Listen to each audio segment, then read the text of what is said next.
Hello Tristan, welcome.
If you wonder, I'm just waiting for anyone to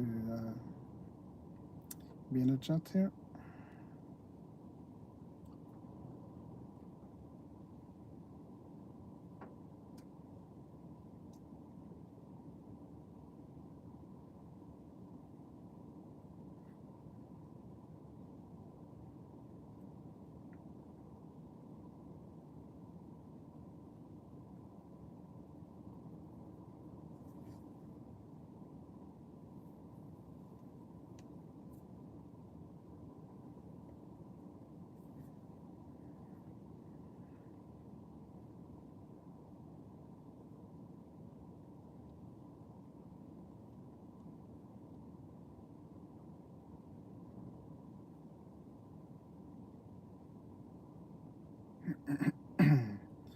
Anyone in the chat?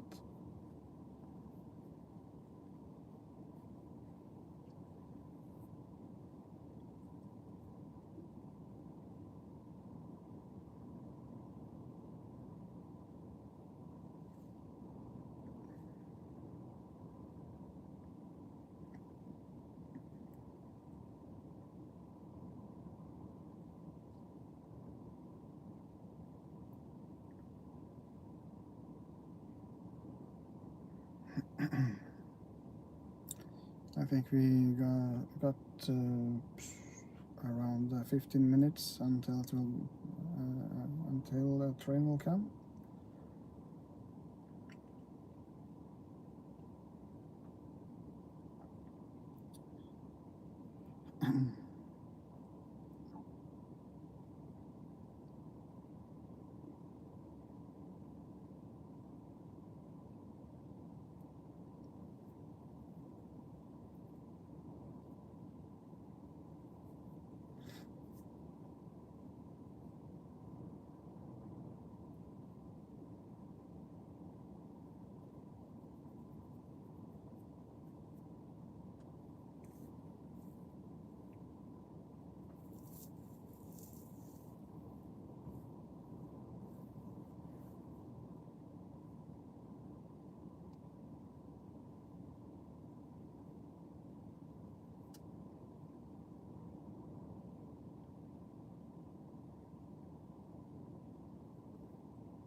And if you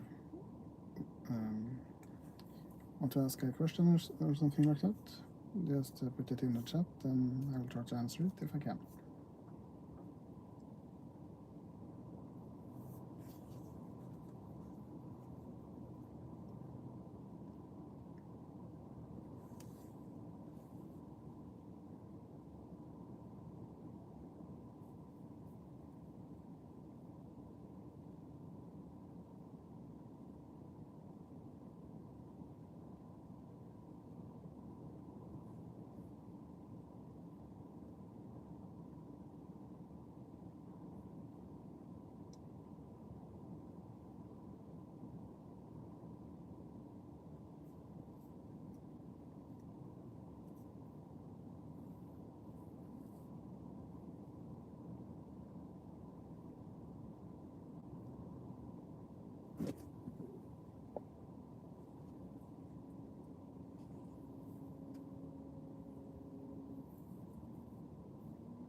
that can wait.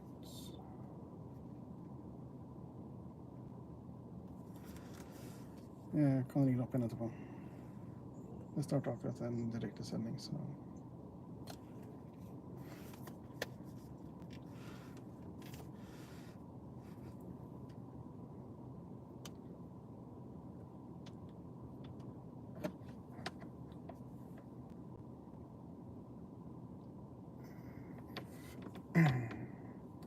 Skal vi si...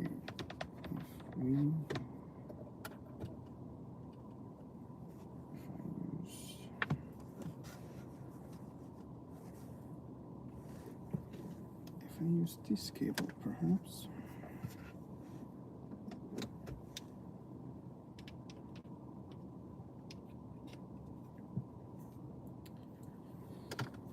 If we have, yeah, we have power on that one.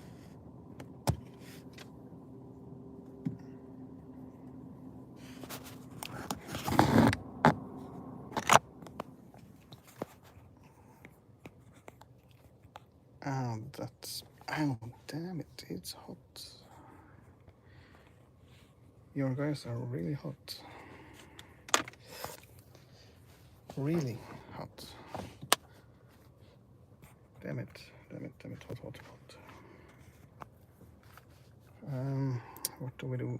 What do we do with that?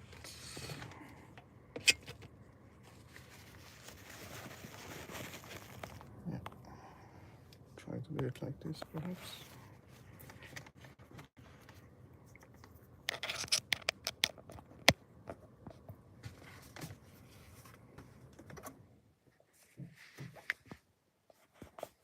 Just a moment.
Is it sound now?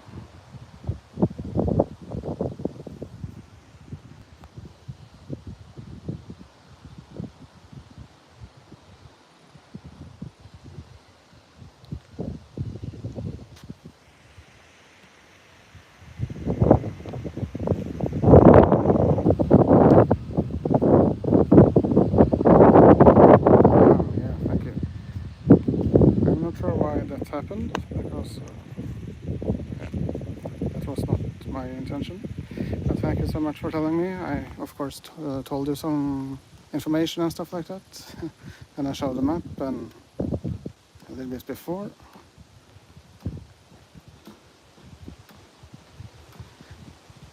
When did the sound drop out? Can you tell me?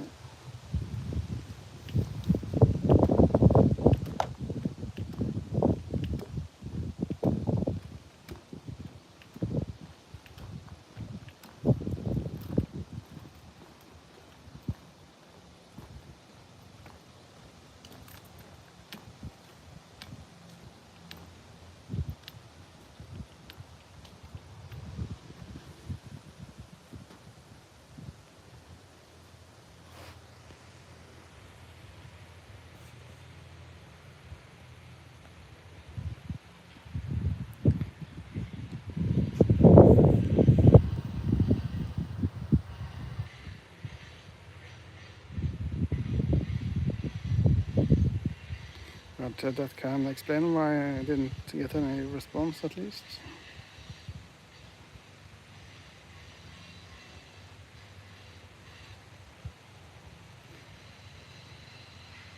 That can explain why I didn't get any response at least.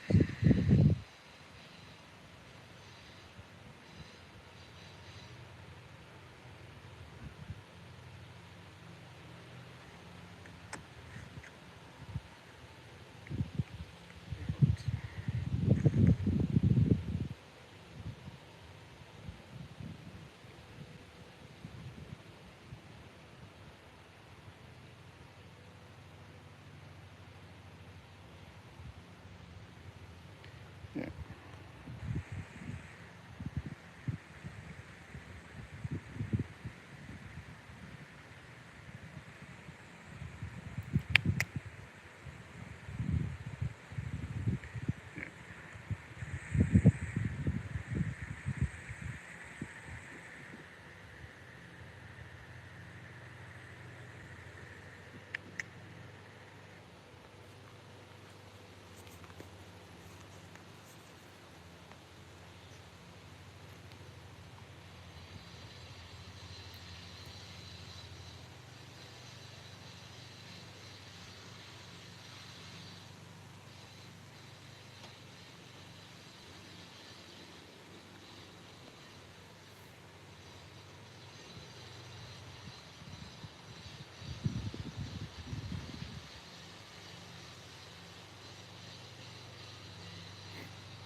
Oh, okay.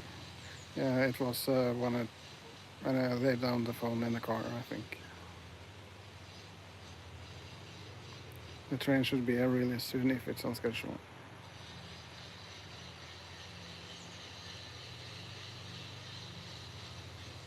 Now.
It might use the horn just in a few seconds. 2 times.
So yeah, my plan,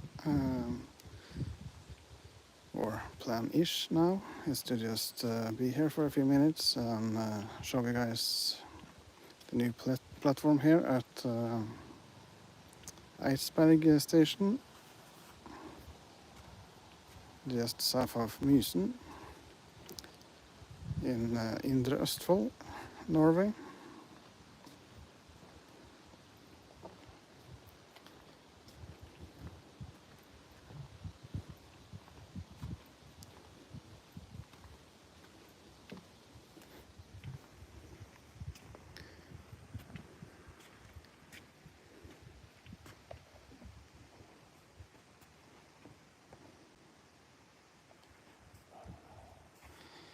Yeah, and then if I time it correctly and if everything goes well, we might go to the other platform at Heia and take a look.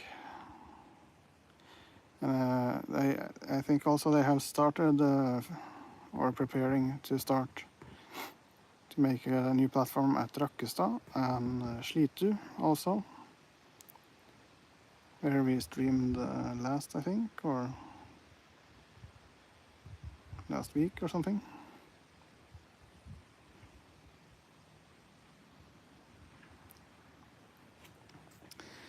And yeah, the platform here are absolutely amazing, I think.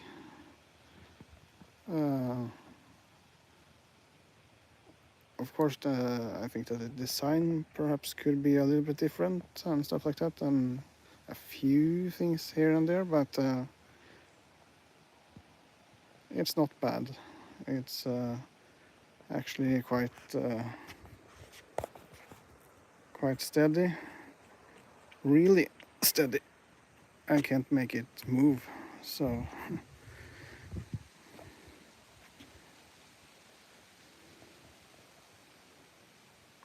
this should perhaps be a great platform for many years to come. I'm sorry about the shakiness, because I don't have a gimbal, sadly. And here we have a point for a foundation for a light pole or something.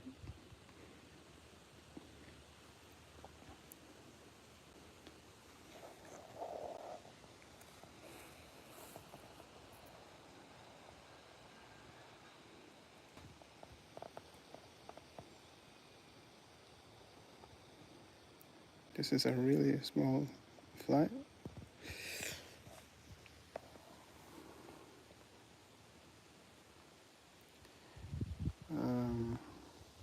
We should probably leave soon if we are going to catch the train back from Rakkestad.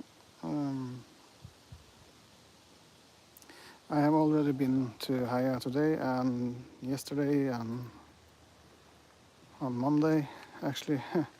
A lot to watch the progress and just looking and taking the feeling of the new platform and stuff like that.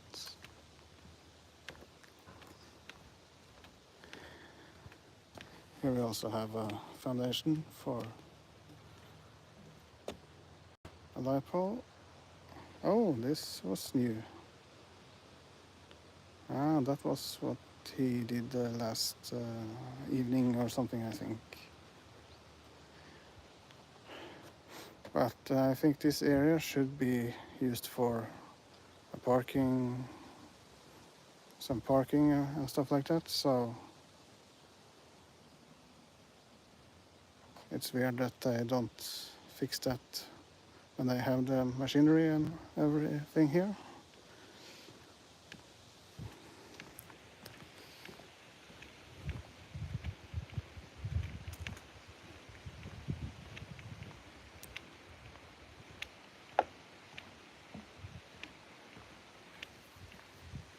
And as you can see, they are not finished, I think.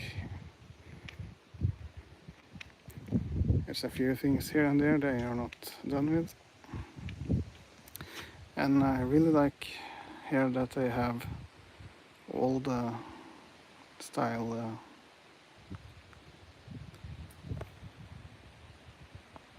old style lamps.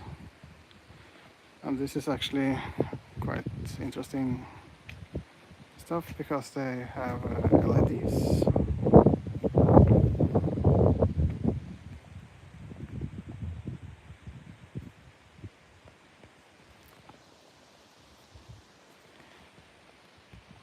Even though I'm not that big fan of LEDs, of course. At least they should have a light bulb LED, I think.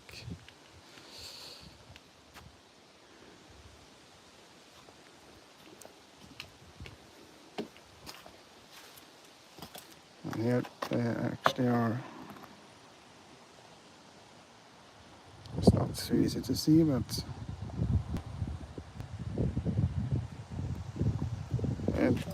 restoring the station. Have been doing that for many years.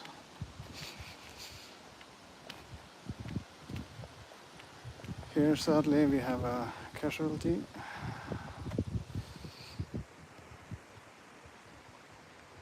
So I hope they are going to fix this lamp.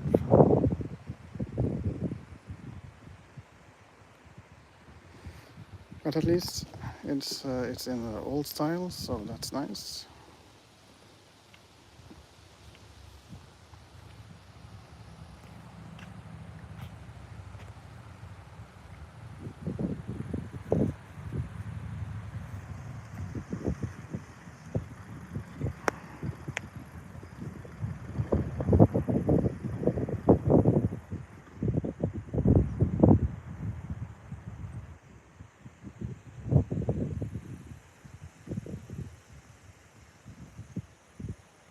So this is towards Mysen, north, pretty much, from here. And this is the direction to Rakkestad and Sarpsborg, south.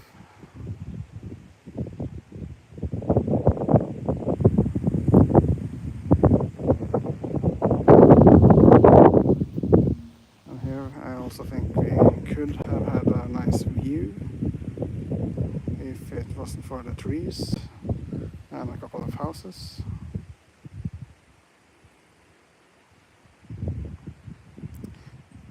But I think from the second floor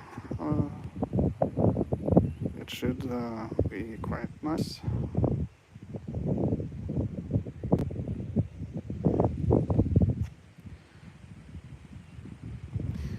So yeah, this is Eidsberg, and let's just hope now that somebody in the Norwegian train something chaos of companies and directors could just make the train, every train have a request stop here in Antalya, then it would be really nice. So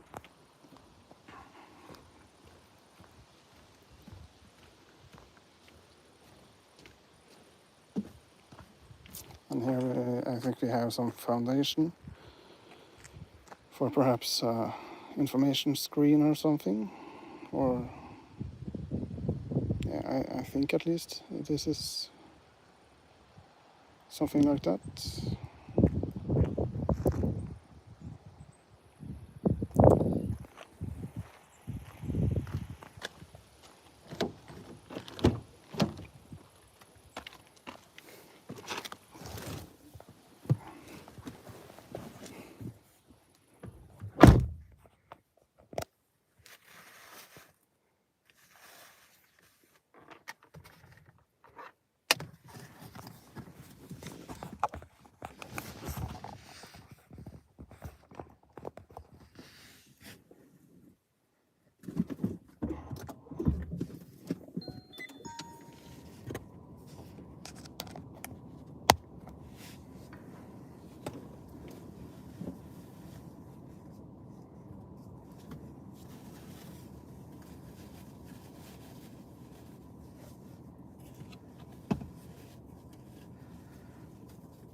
But today I don't think we are going to have a long stream. At least I don't think so yet.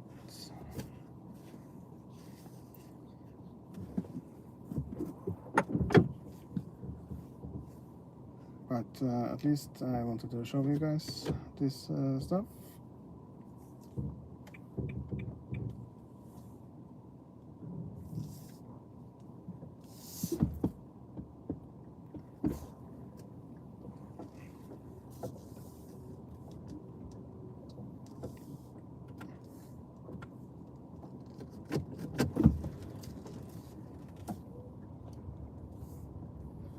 And this is the backside of the station with a small footpath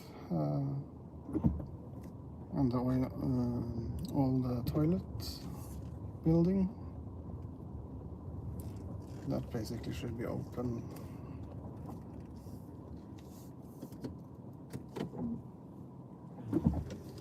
I think at least even though it's just outdoor toilet, it's better than nothing.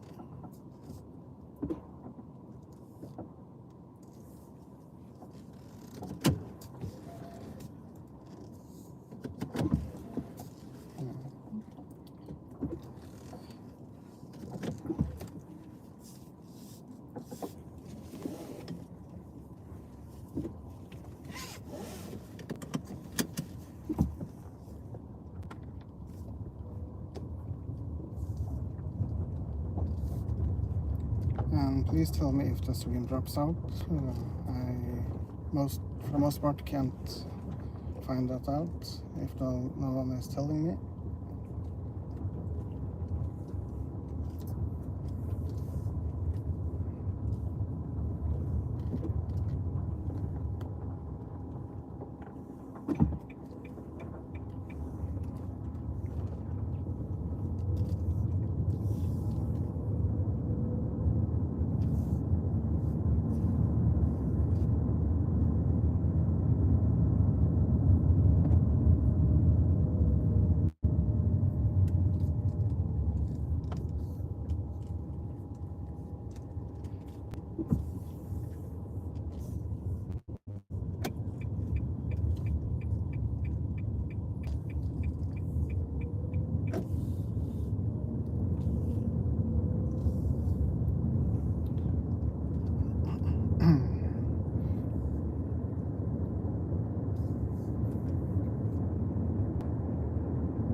stream still working?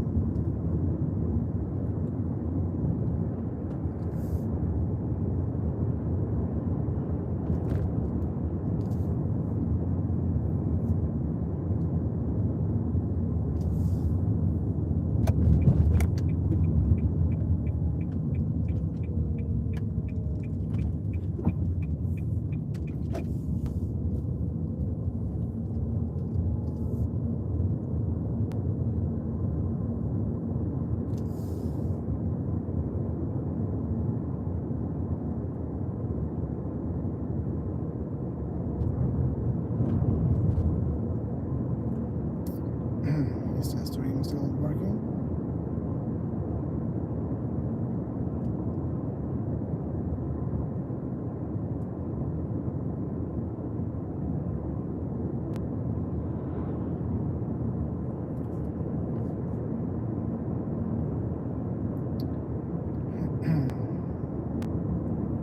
Is the stream still working?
So here we are at Heia.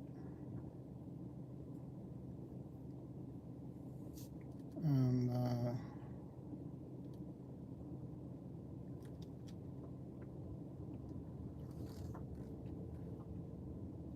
now the platform is basically almost complete, I think, and finished.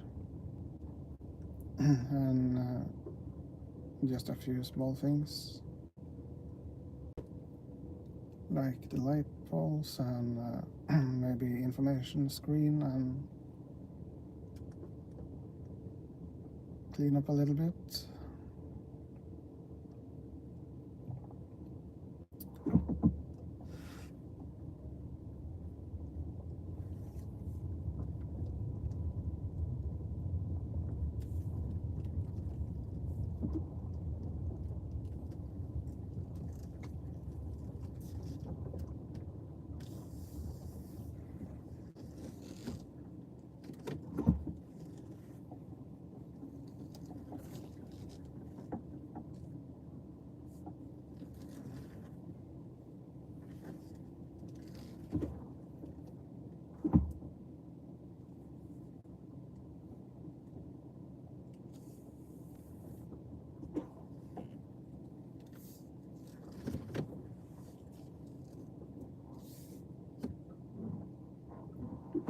So now we have approximate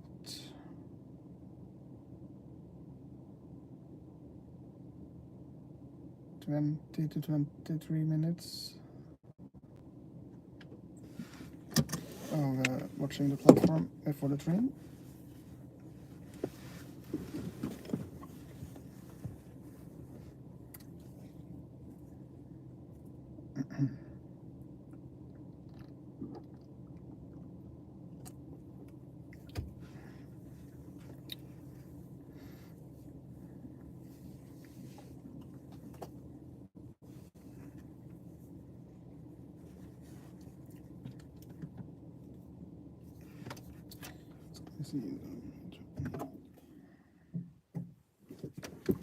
Change that one to that one.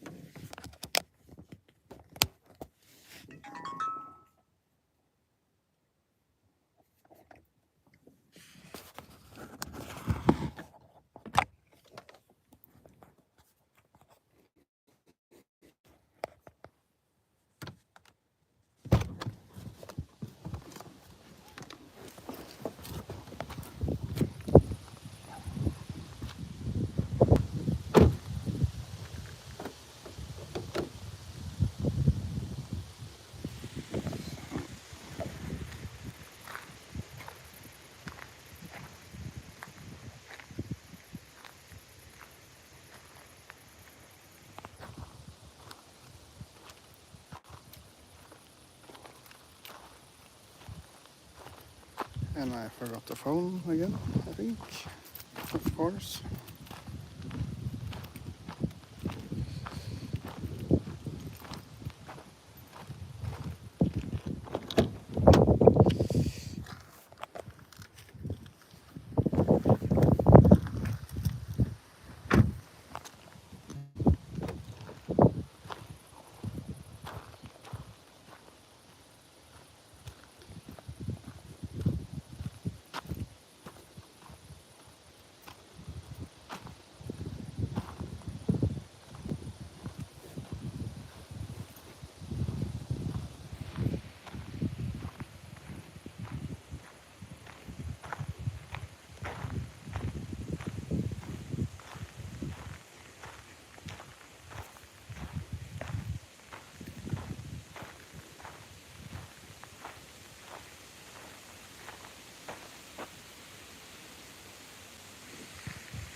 So this is towards Rakkestad.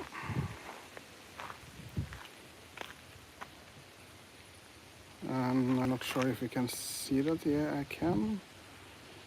We also have the other railroad crossing at bottom in the distance there.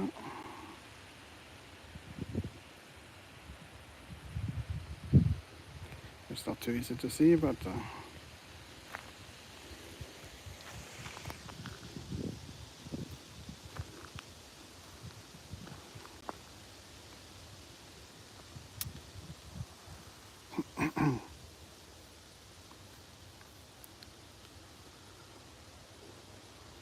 and still, if you have any questions or just want to talk a little bit, just put it in the chat and I will try to answer it if I can.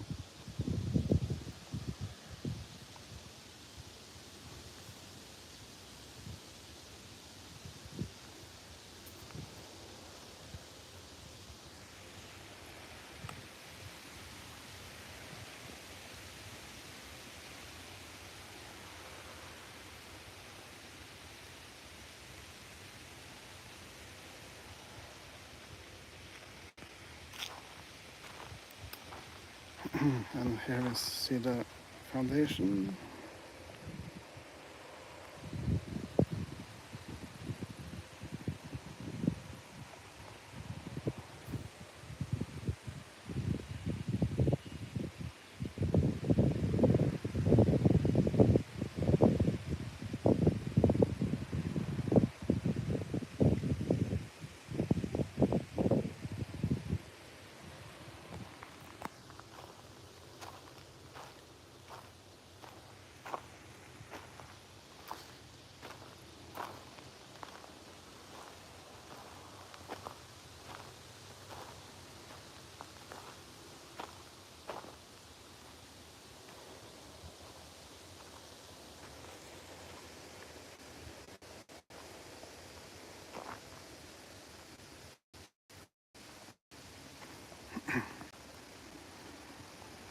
And if you have seen this platform before, you can absolutely tell that it's quite different now than it was just a month ago.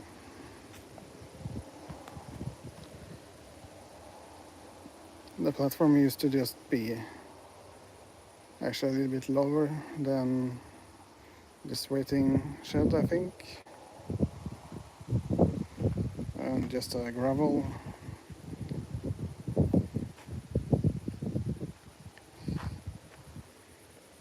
We could actually drive all the way up to the platform edge, and that will be a bit more difficult now. And it was really short also.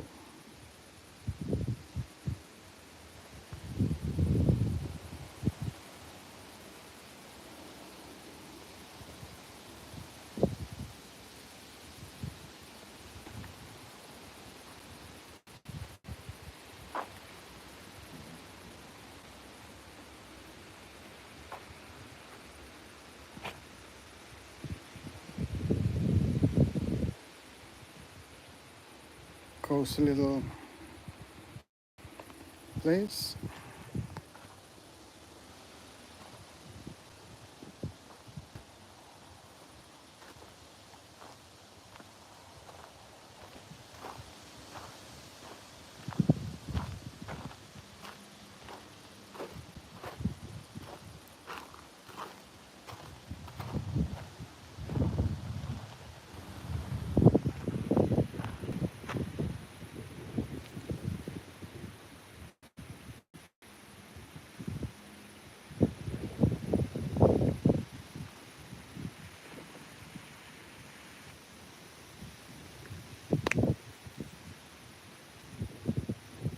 It's so quiet in the chat now, so I'm worried that the stream isn't working, but hopefully it does.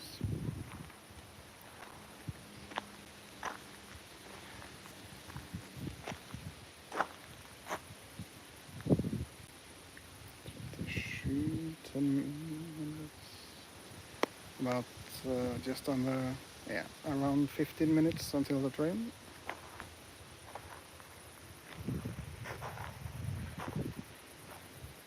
We also have the foundation for, I think it's the inner screen or something.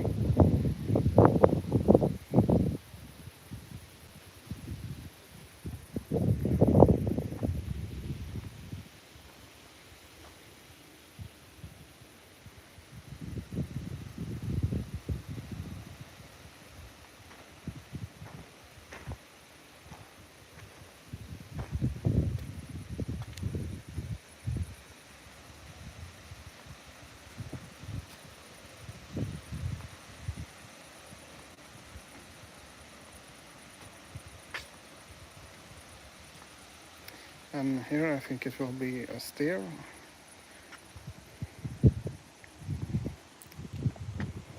Or something. Oh, I think they have done something.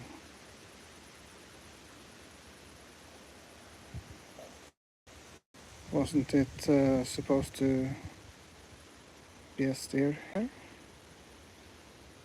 Oh. I hope it will be. It's probably going to be because they have done this. And it would be way easier to walk and sit and wait there when it's bad weather than going all the way there.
This is towards Rakkestad and beyond to Sarpsborg and Halden, Fredrikstad. If they just open the line again from Rakkestad to Sarpsborg, to the connection with the western line of the Østfold line. This is the eastern line of the Østfold line between Ski and Sarpsborg.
And the platform here is approximate 110 meters.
And this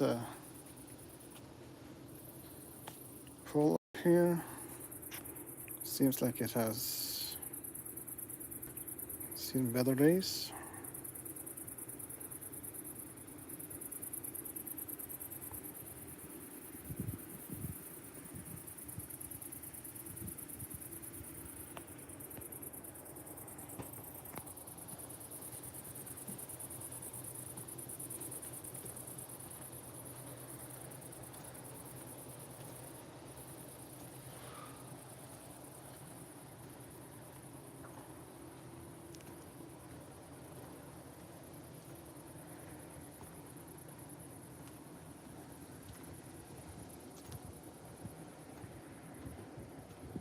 And here we have the really nice house.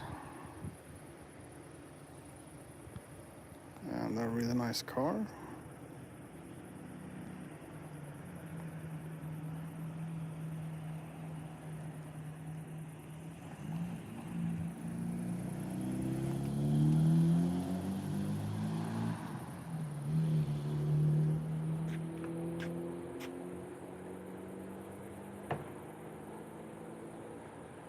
This is a stop mark for trains that are 110 and 220 meters.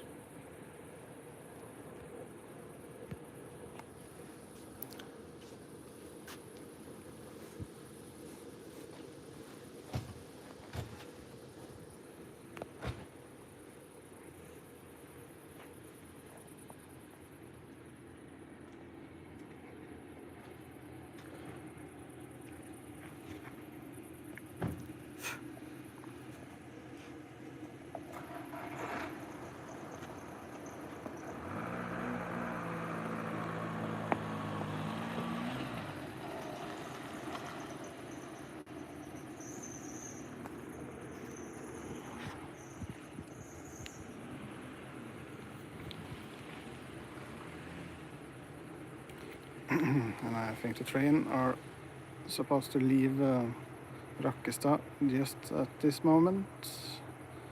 47 past the whole hour.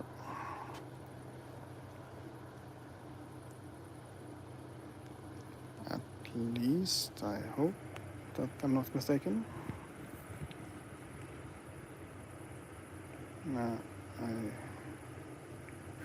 That should be the train at 8 from Mysen. But this train will not stop here. They are not allowed, sadly. It's just a couple of trains in the morning and in the afternoon that are allowed to stop here for some sad and stupid reason. But I hope that that will change now that we got new platforms at Heia and Eidsberg. It was actually one guy using the train earlier this day, a few hours ago. And the sound noise you can hear here in the background, I think, is yeah, they are. It's not that easy to see, but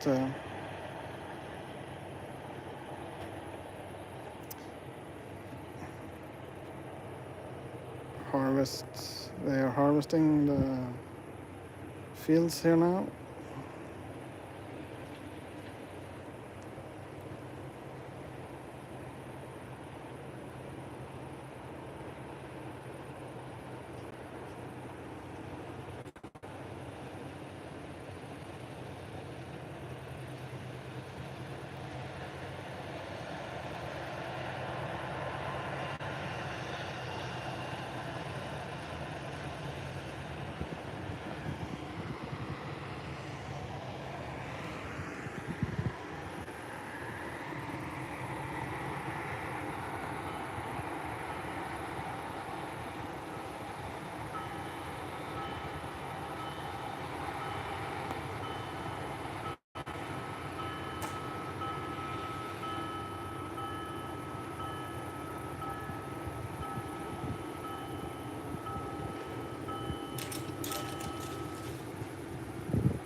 And this is the same train that we saw at Eidsberg.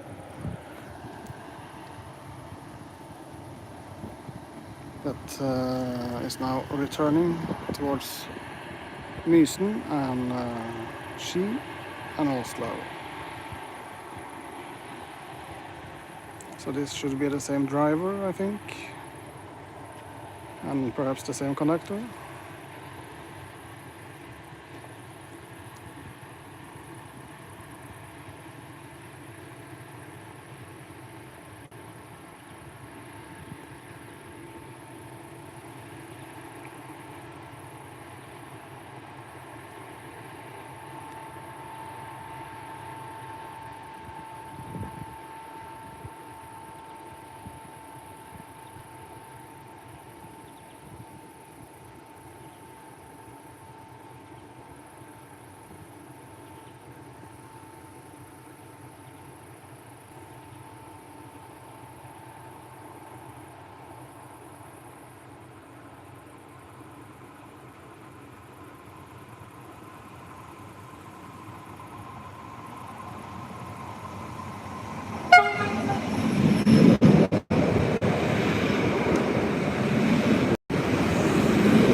And it should also use the horn 2 times again between here and Eidsberg, so we might be able to listen to that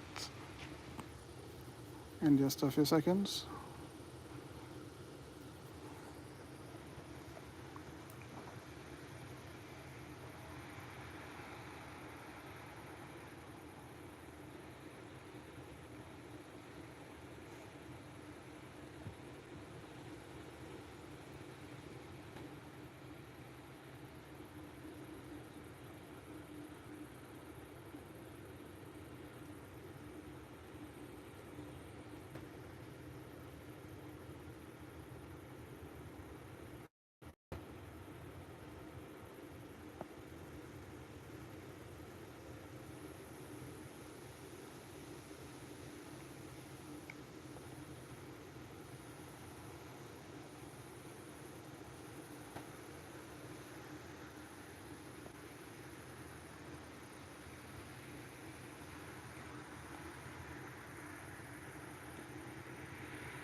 So I'm not sure if you heard that, but you could hear the.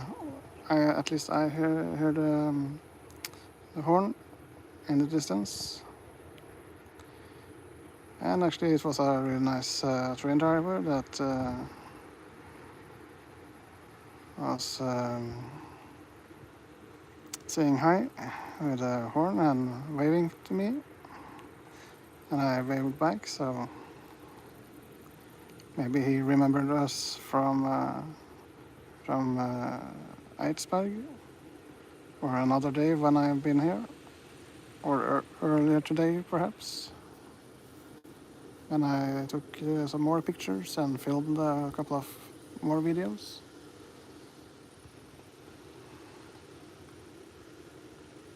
That I might post on the channel as soon as I can get the computer stuff fixed, hopefully, sometime when I get some money.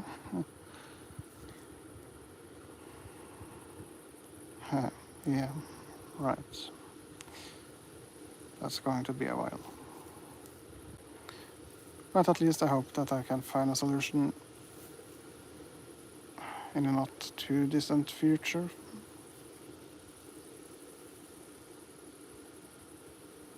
At least I want to use a computer to upload the video, because I have had some issues where if I do it through YouTube and the YouTube app on the phone, it can get a bit weird and quite jerky in a way, like this more than necessary, I think. So yeah.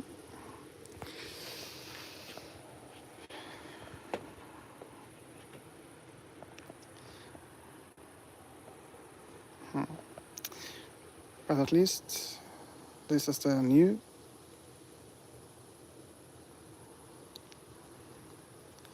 and improved platform at Heia train stop.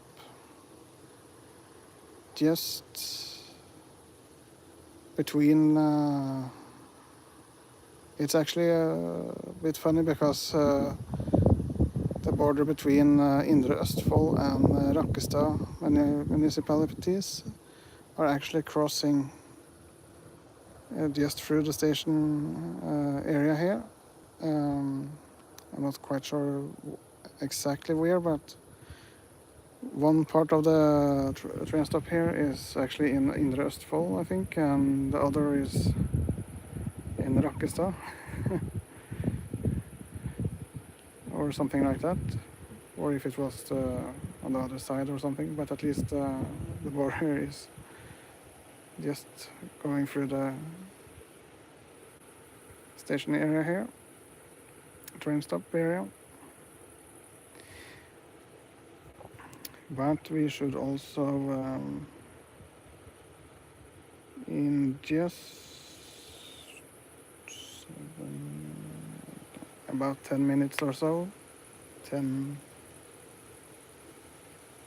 to 12 minutes. It should be a train, I think. Or is it? No trains now because the summer schedule.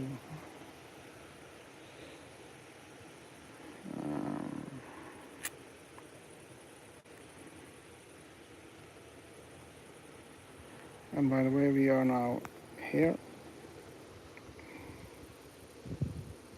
We have Rockestad here, and that's if we look this way.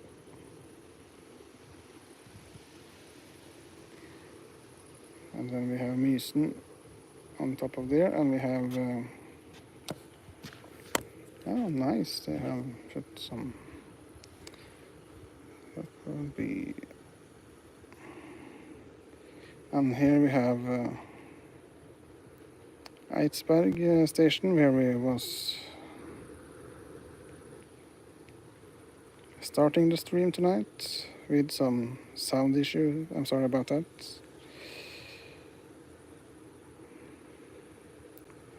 And the train uses the horn at I think it's around here at these two crossings. This is Gutu, between Eidsberg and Heia. And I'm not quite sure if it was this one or if it was... I think it was here, maybe. It was a train stop also. That the train I told about earlier in 2007 stopped and backed up and had a drive-by so people could film and take pictures in the winter. Really, really nice winter day, but really cold.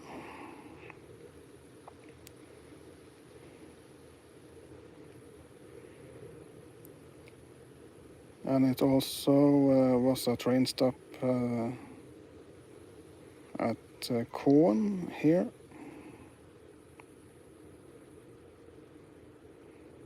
I think it was around here on this, just a small platform or something around here. This was the parking spot, I think. And there we also stopped and the train backed up all the way back here to Heia, I think, and went past and backed up again a couple of times. And a lot of other places also on the line. But the line goes all the way to Sarpsborg, so we have a few more stations down here. That sadly is not in use, because the train stops in Rockestad for some... Yeah, we're not going there today. So the line winds down here, and we also stopped here with a long train, and had a photo shoot also here in this curve. And down here we have the train station that I stopped at in a couple of streams ago, I think. Gautestad. Last passenger train, one in the morning and one in the evening, was in 2003. I think it was June 2003 or something like that, sadly. And then the line goes further here and goes to Rudskogen, where we have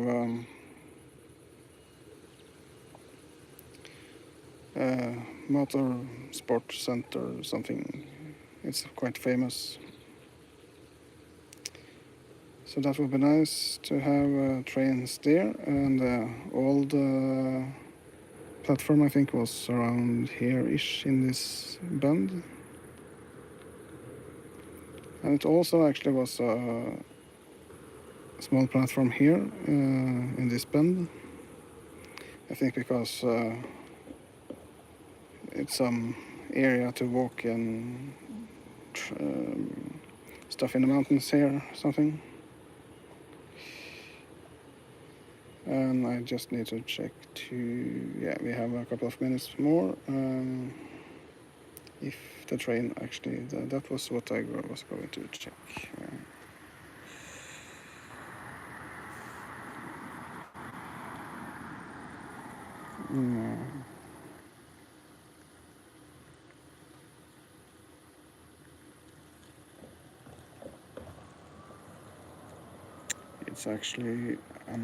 It's actually just about over an hour until the train actually. We have, because of the summer schedule. So the last train to Rakkestad is this one. So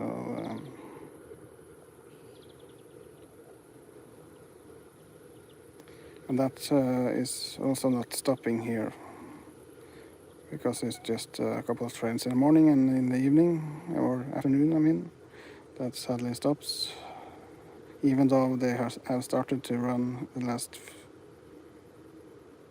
3 years or so now. And the last year, I think, it's basically every train is going to Rakkestad.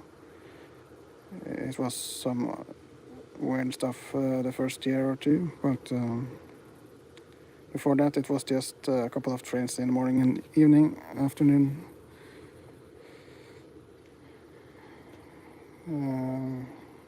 Just on weekdays, not in the weekends. So here we have Oslo here, and we have Ski down here. And here it uses the new tunnel, direct Oslo-Ski, with a speed limit of 200. At least it was built to do that. I think they had to turn down the speed a little bit because of some vibration, at least until they fixed that. So I think the tunnel is actually built for 250. So, but we don't have any trains in Norway that can go that fast yet. 210 is the maximum in Norway at this moment. So, what do you think? Should we wait for the train and just talk a little bit? If you guys want to do that.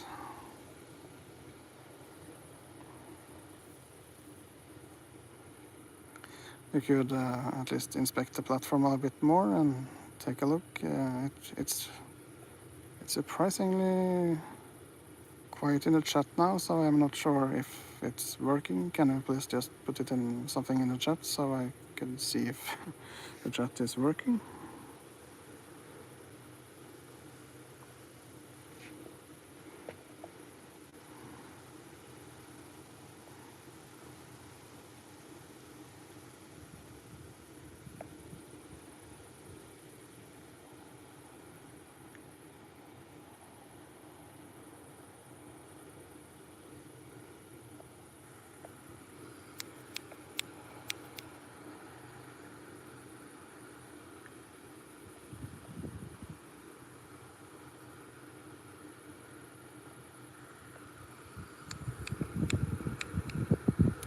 Yeah, thank you so much.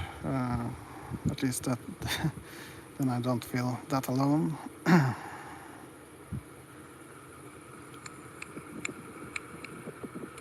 Yeah, thank you so much. At least that. But who's in the chat now? Except Vidar B.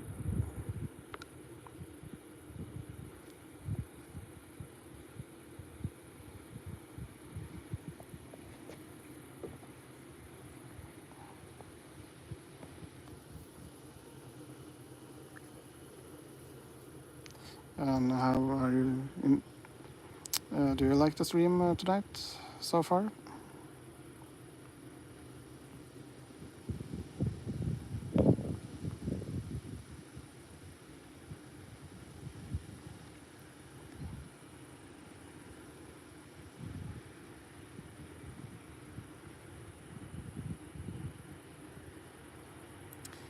Oh, okay, tusen. Nice to know that you're here too.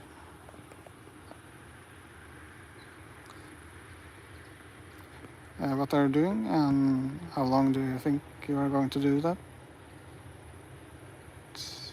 Was that a train? Did I hear the train at Slite? Is that even possible from here? I actually think I heard a train from Slite. The same train that we watched here, I think.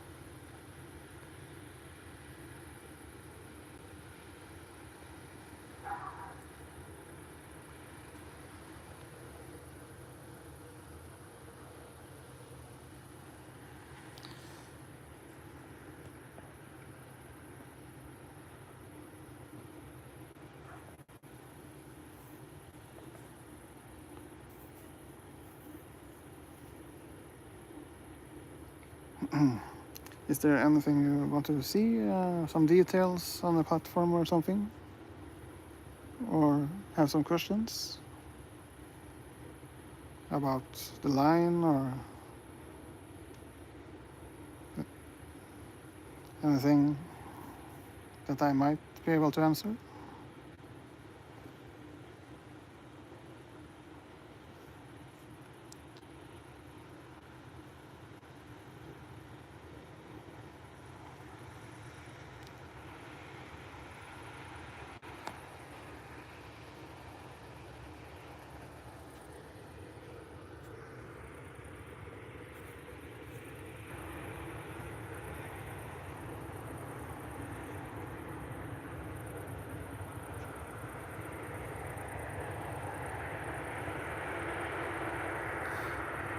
But at least, as I said a few times, I think, the owners of this house over here seem to do a really nice job here to restore it.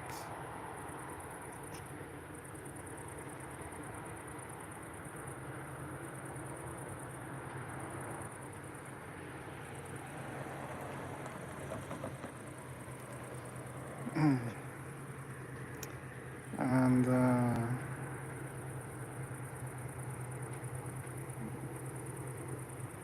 I should really search for that article in the newspaper, local newspaper, about this project to return it to its somewhat old, nice glory, I think, with a new touch.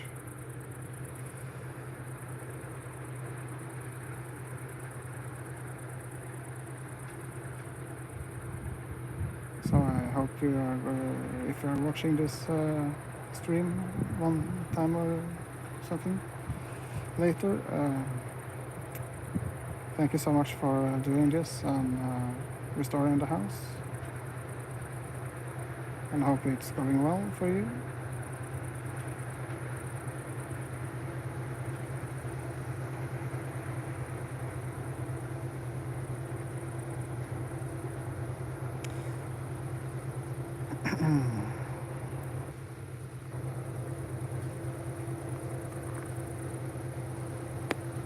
But yeah, we can just take a little walk and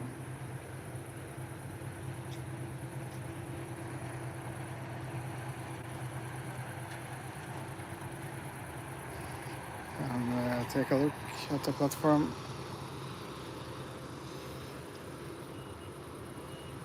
Yeah, sorry about that.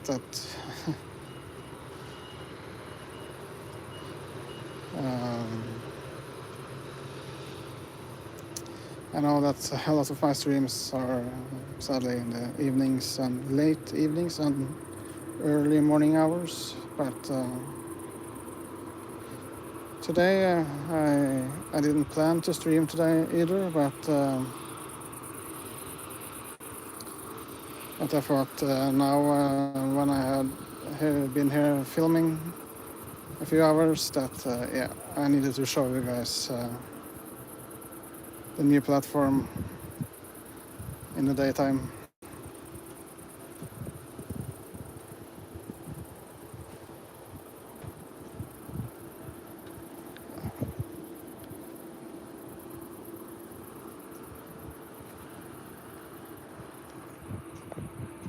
so nice to see that you appreciate that that struggle for me.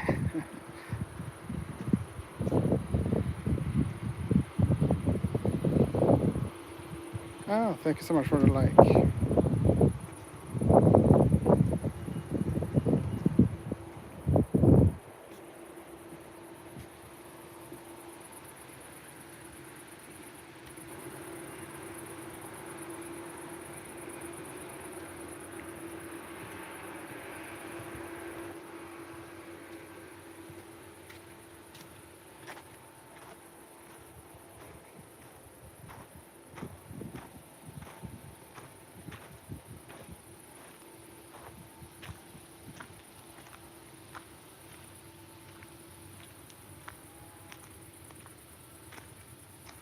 Here we have, I hope they are going to do something about this stuff, because but it sadly doesn't look like it. There's a lot of garbage in the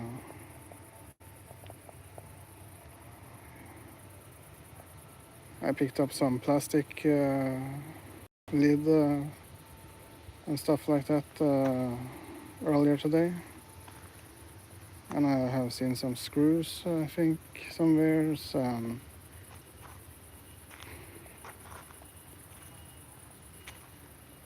And I also picked up earlier some bottles.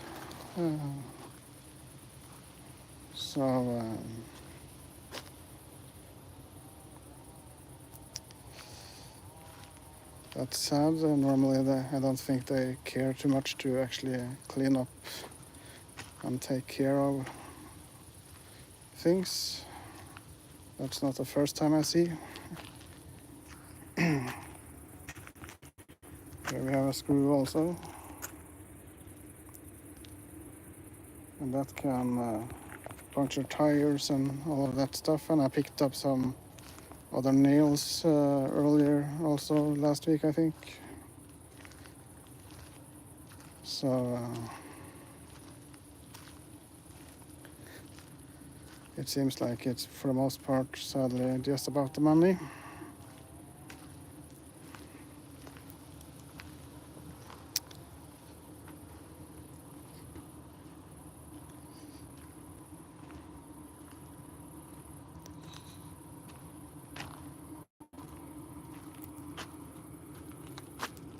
Here it seems like we have some more garbage stuff.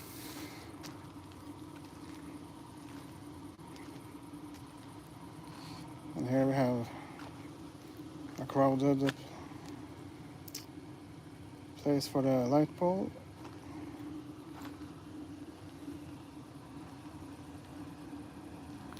And for some reason I discovered this one.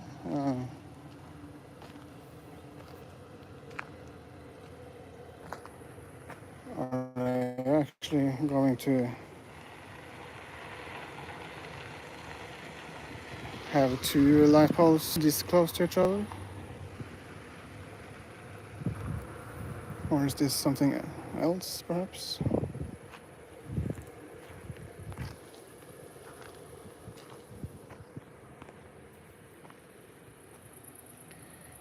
And sadly, it doesn't seem like they have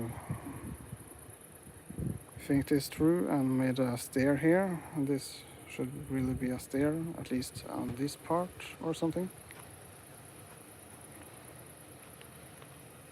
Because walk all the way over there and back again, just if you're leaving the train on this part.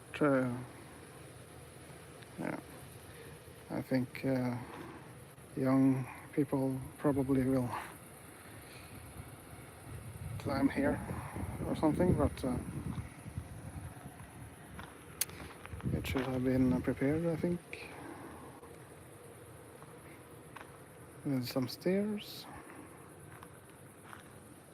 And also a little fun thing here, we have actually wooden sleepers,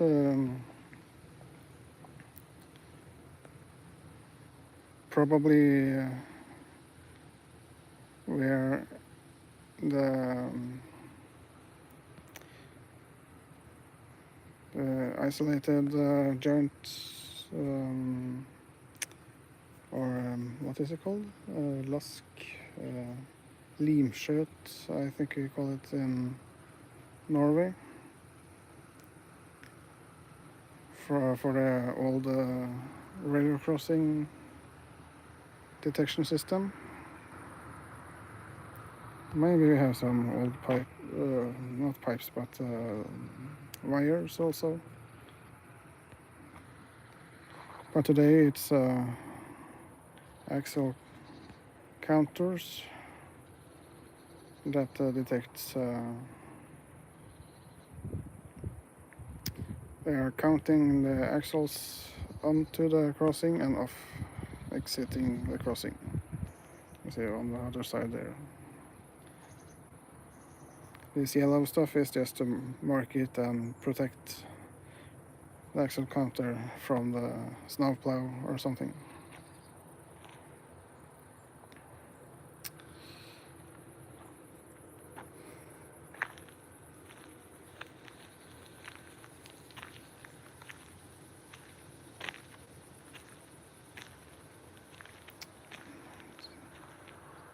About 45 minutes or so till the train.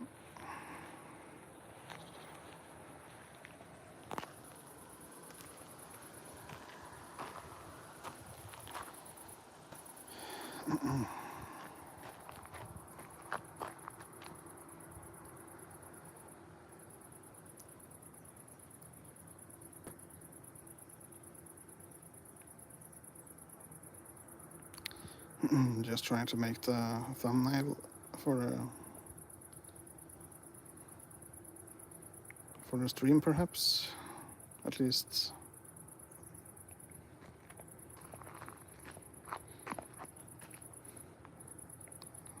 Yeah, it might be, it might not.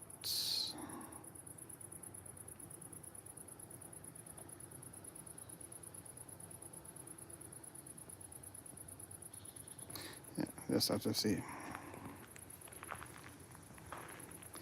But of course, still, if you have any questions and stuff like that, please just put it in the chat and I will try to answer it if I can.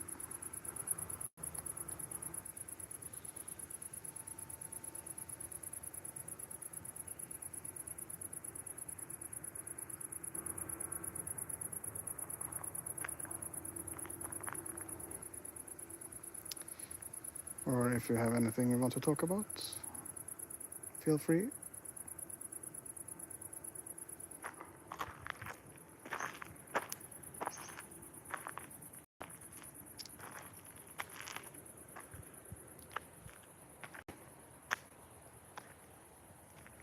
But since we still have a little while until the train, we can take a look in the surrounding areas here.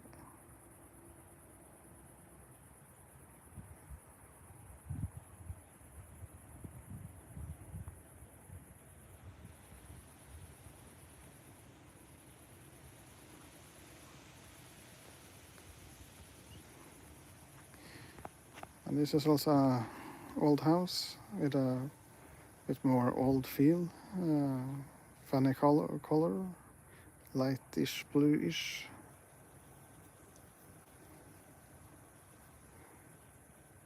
I think if we could mount a camera there and have the view of the crossing, have a live stream.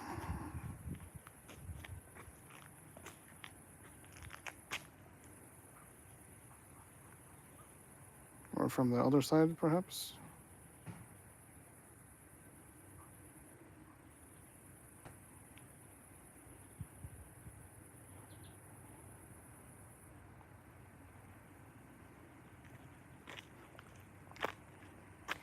Putting higher at the map.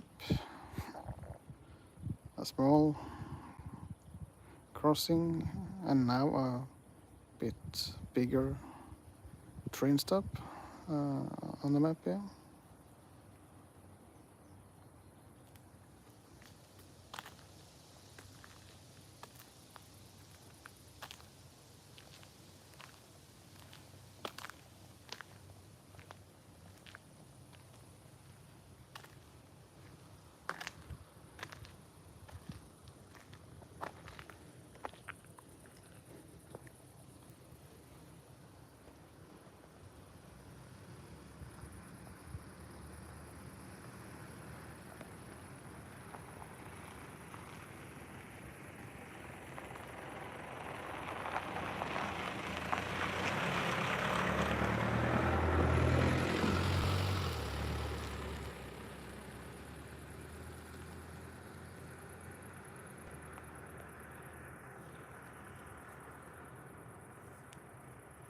It's actually a surprisingly good zoom on this iPhone 13 mini, even with the lens protector. Could be better, of course, but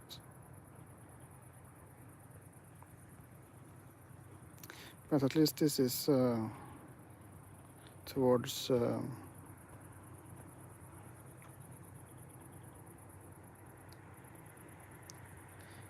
yeah, we have a car. I'm just going to wait to answer.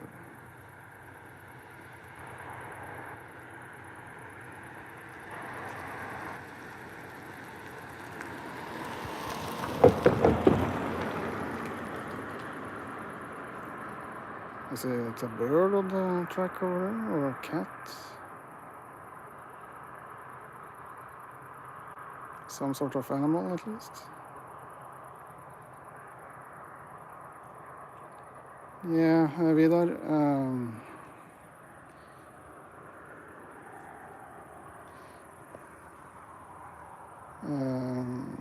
What to say about that? This is another car. Oh, I had to choose today with the harvesting and everything.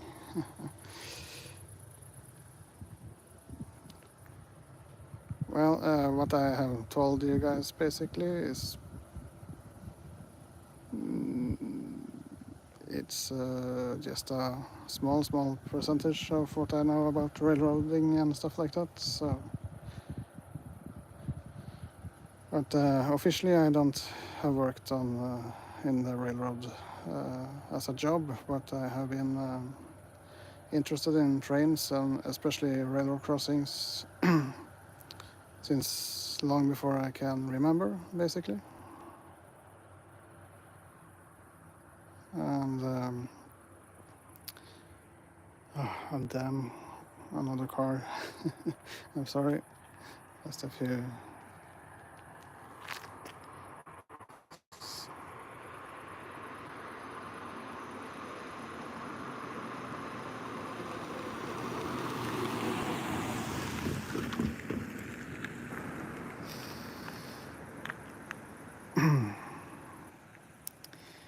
But yeah, I've been interested in trains basically as long as I can remember, and then especially railroad crossings with the mechanical bells, of course. And I really liked Sesame Street version Sesam Station in Norway, Sesame Station. And another car.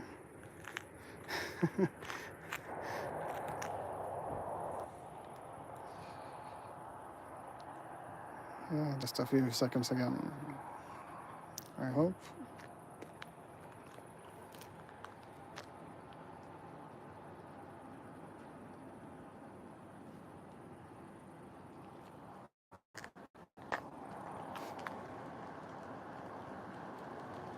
So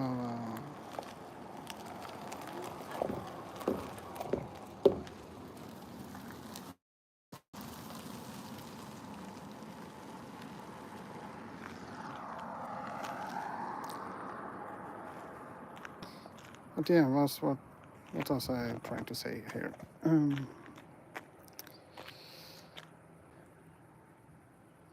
Yeah, always like trains, and especially railroad crossings with mechanical bells, yes. And I always basically been the weird train dude that others like to bully because I liked trains and railroad crossings when I was younger. And I always wanted to become a train driver, lokfører. Is it possible to get some arbeidsro, as we say in Norway? Another car? No, you are leaving the road over there, or not?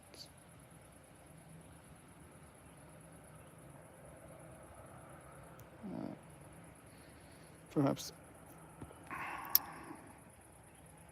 So yeah, I wanted to become, basically my whole life I've been wanted to drive trains and work with trains.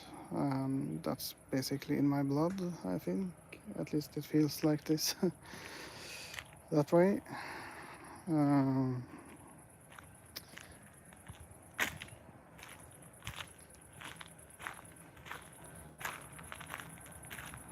So I'm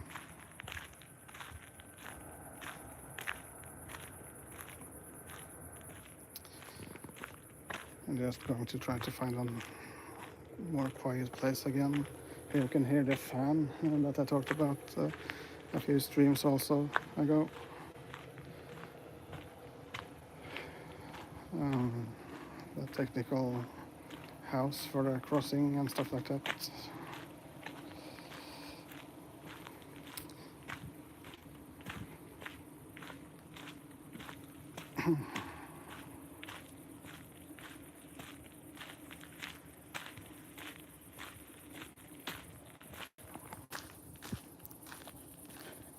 Yeah, some more garbage.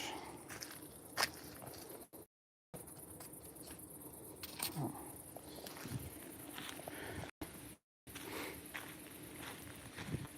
As I said, it was a lot of garbage. Yeah, basically just covering it up. And then it looks nice.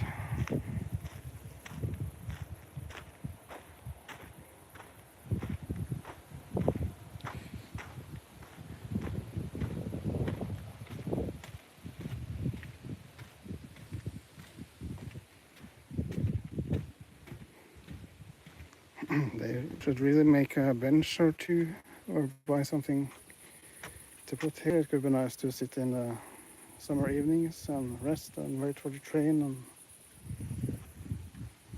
even though it's a bench in there, but on nice days at least.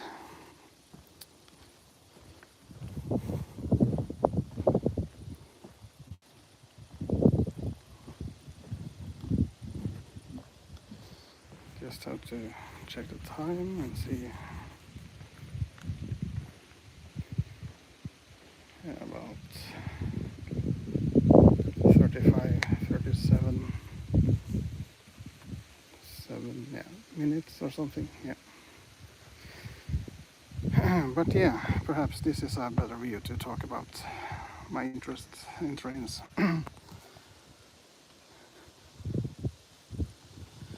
Yeah, it started way before I even knew what train was. At least I can't remember when it started at least, so it has to have been when I was quite young. And I grew up with a Sesame station here in Norway. And always had interest for trains, and always wanted to become a train driver. That hasn't happened yet, sadly. Or at least some sort of, it could be a subway, but for the most part I wanted to be a train driver.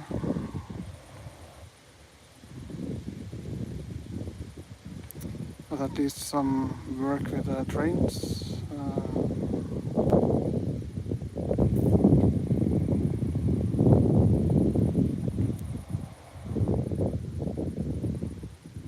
And I watched a lot of videos on YouTube, of course, on trains also.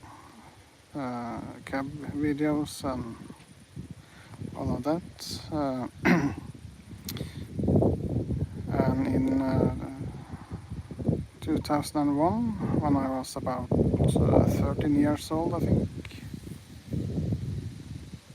I started as a volunteer at Krøderbanen, the Krøderen line in Norway.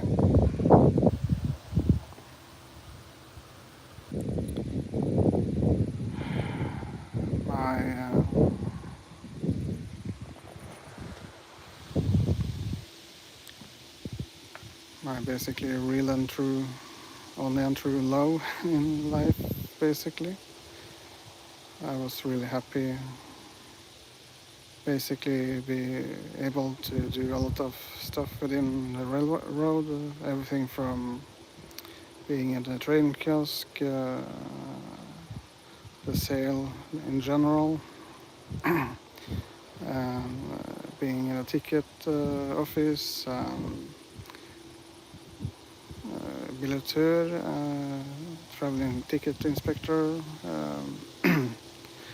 and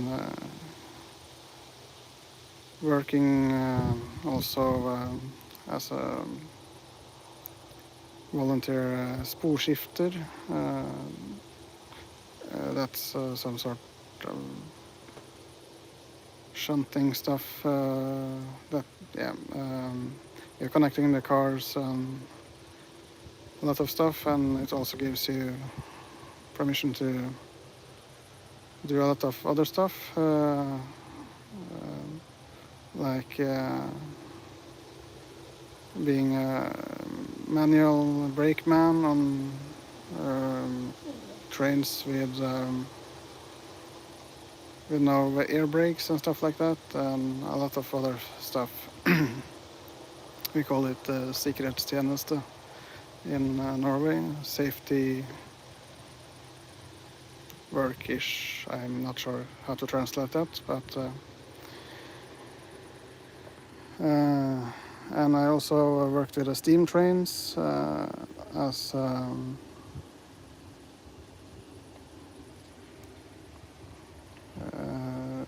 preparing the steam train, the steam engine, light it up, and preparing it, and oil it up, and shining it a little bit, cleaning, a lot of stuff on that. And then later I became, I went to a course that allowed me to start, what is it called? I'm sorry about the translation stuff. Let me at least start to learning how to light up the engine by myself, but I didn't get that far, sadly, for some reason. Yeah, but at least I was, we call it aspirant in Norway. It's a trainee, I think, to do that, and becoming a kjelpasser, that you need to be allowed to preparing the engine yourself, the steam engine, and then I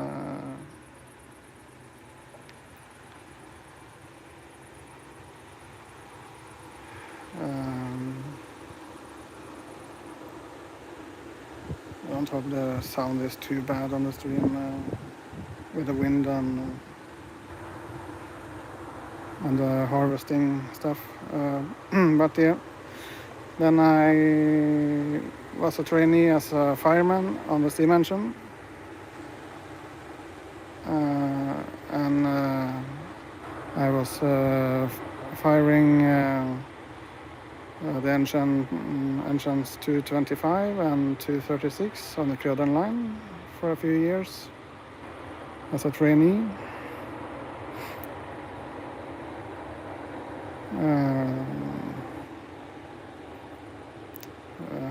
And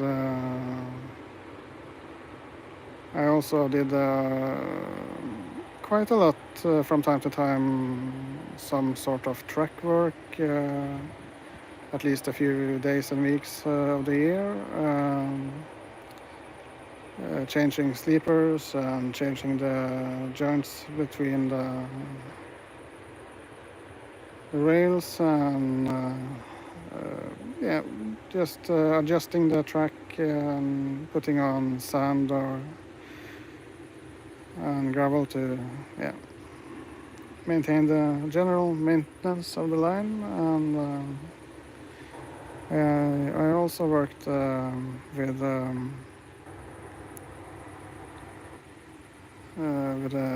telephone lines on the line. It's 2 telephone lines and 1 signal telegraph line on the line. And the railway is about 26 or 25.95 kilometers, to be exactly. About 26 kilometers of rail line and 26 kilometers of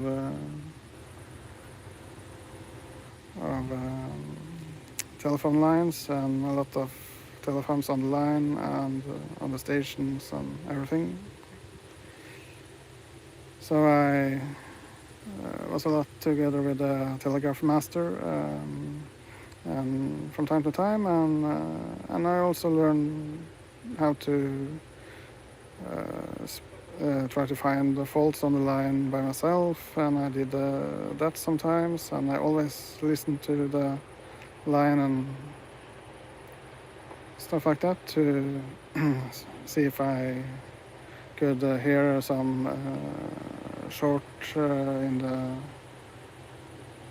the line and some faults and stuff like that. I really liked doing that. I really miss that too. And I was in the train as a conductor, salesperson, guiding people also sometimes a little bit, not every time of course, but in between, and when I had different roles and stuff like that, and did a lot of other stuff, helped throughout on that line for about 13 years. Then from 2001 to 2014, to be exact, it was I think July 30th, sadly, 2014. And I also was for 2 years in 2012 and 13, I think it was, I was we call it in Norway tjenestefordeler. I'm not sure what that is in English, but it's we're trying to find people to do the different stuff, drive the trains and stuff like that, and put together a list of who is going to do what and drive what train and stuff like that. It was a really stressful job because I just had I think it was around 7 people that I could use, and 4 of those could do other stuff or needed to do other stuff or wasn't there, and we needed, it was stressful to say the least. But I did that, and I made some food sometimes, up to 8 or 10 pizzas I made by hand from nothing, basically. I made a dough and everything. When it was a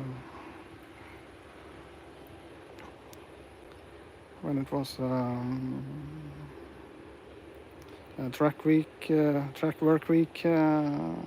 It's every year it's a track work week, so that was becoming a tradition for a lot of years.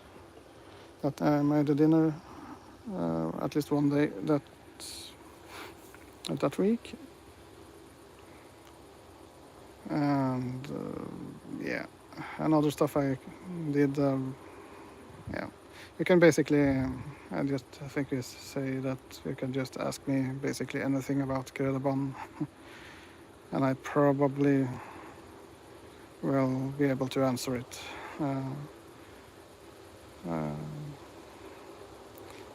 Of course, not everything, but a whole lot. I will probably be able to teach you guys in some way or another. And in 2007 I actually worked as a, I'm not sure what to call it in English again, but it was in Norway we say utplassering, utplassert. At least I was some sort of trainee, some work training on the high school stuff, I think 1 day a week at Askim station on this line, Østre Linje, where I worked together with a station master 1 day a week from February, I think, 2007 until June, I think, 2007, where I actually was sending the good old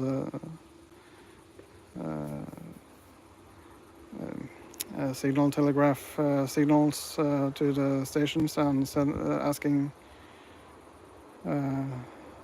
permission to move the train to the next station and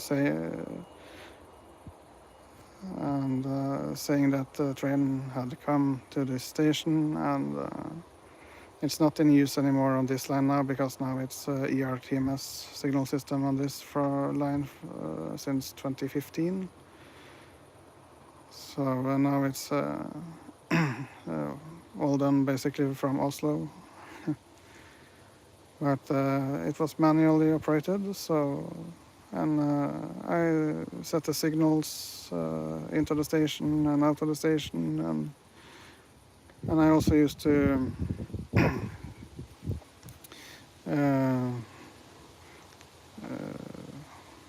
I'm trying to translate this stuff also, but I was speaking on the loudspeakers and said tog til Ski, Oslo S og videre til Skøyen kommer om kort tid på spor 1.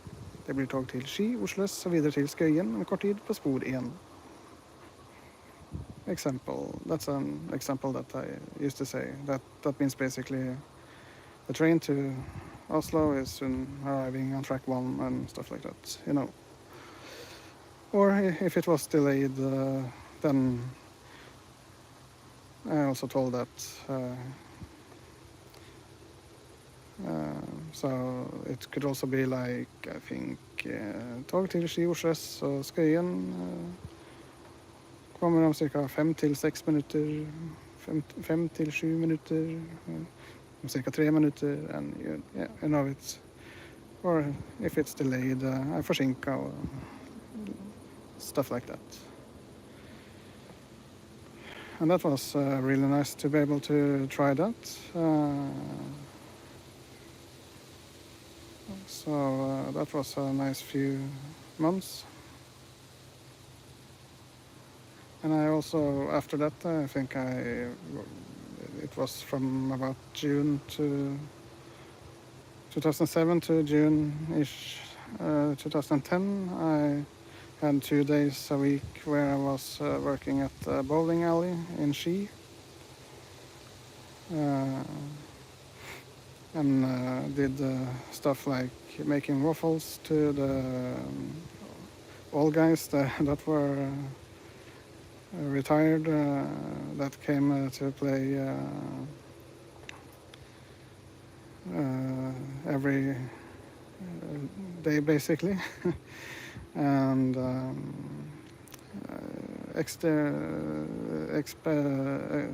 what is it called?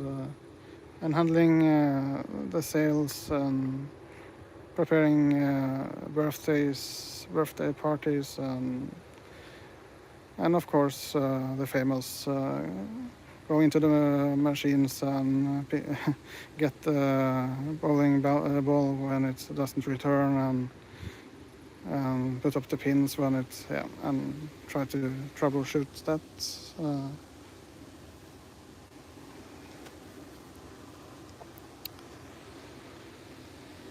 But and then I have had this channel since 2009, and I also always like to film stuff, so I also was in a youth club-ish TV station at Tomter when we moved there in 2003, 4, 5, I think. And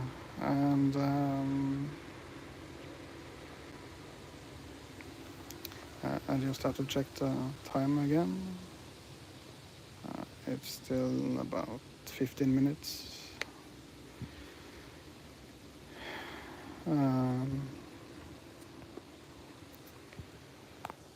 And yeah, where was I?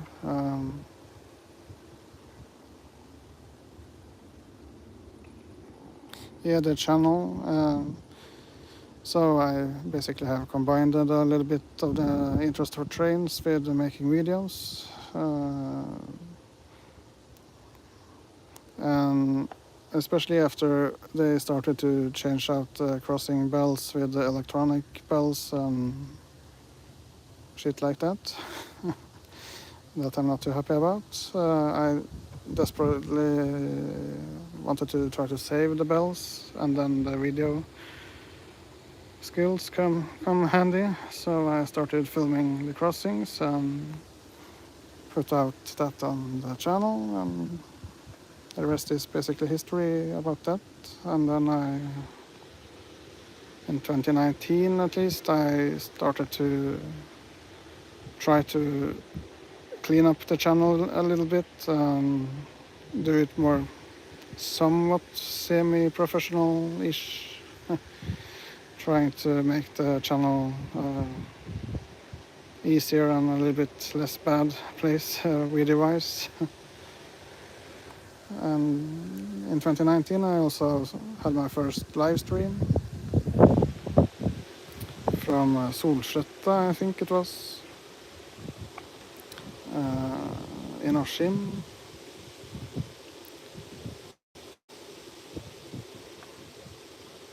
But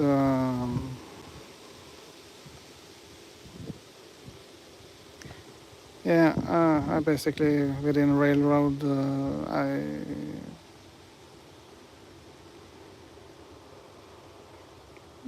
I have a lot of different interests. On the Krödern line, I think I did at least somewhat over 50 to maybe 70 different things related. Maybe it was more related to that line.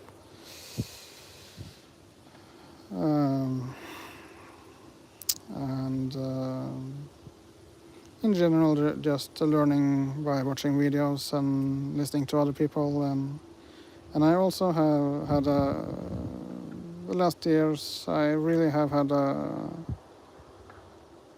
interest for train stops and stuff like that, like this one, smaller ones, because in 2012 they closed 4 small train stops, and earlier they had closed a lot of others, so that has bothered me quite a lot, to say the least. So that we now are standing here on a absolutely new platform, it's absolutely crazy for me. I had never thought that I actually was going to be able to experience this on this line, and even in Norway, because they basically just want to close everything, and that is just that's that I have told in other streams a lot about, and my feelings around that. So but the feelings are not great about that. I'm not happy about that. So yeah, then when this opportunity presented itself, I feel a little bit more home at least. So I wanted to document this also. And since I then had a channel, then yeah, it was an opportunity.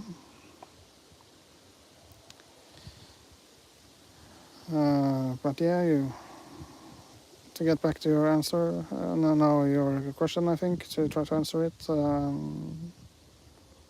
Yeah, I never directly worked, sadly, on the railroad. If someone would like to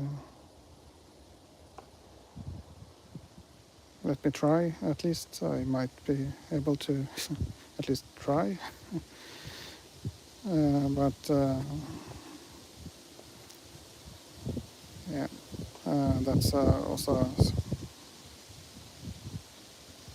difficult thing because, yeah. But if I can get the opportunity, I would be really happy at least to try. But then it needs to be a really patient, I think, an open-minded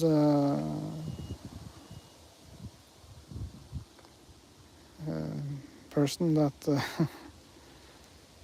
can see that I'm a person, I'm a human, I'm not a robot. Yeah. We can, yeah, I can't talk about that now, but if I get the opportunity, I would really like to be able to work on a train, or sometimes at least, and if I really got lucky, I really want to be a train driver of some sort.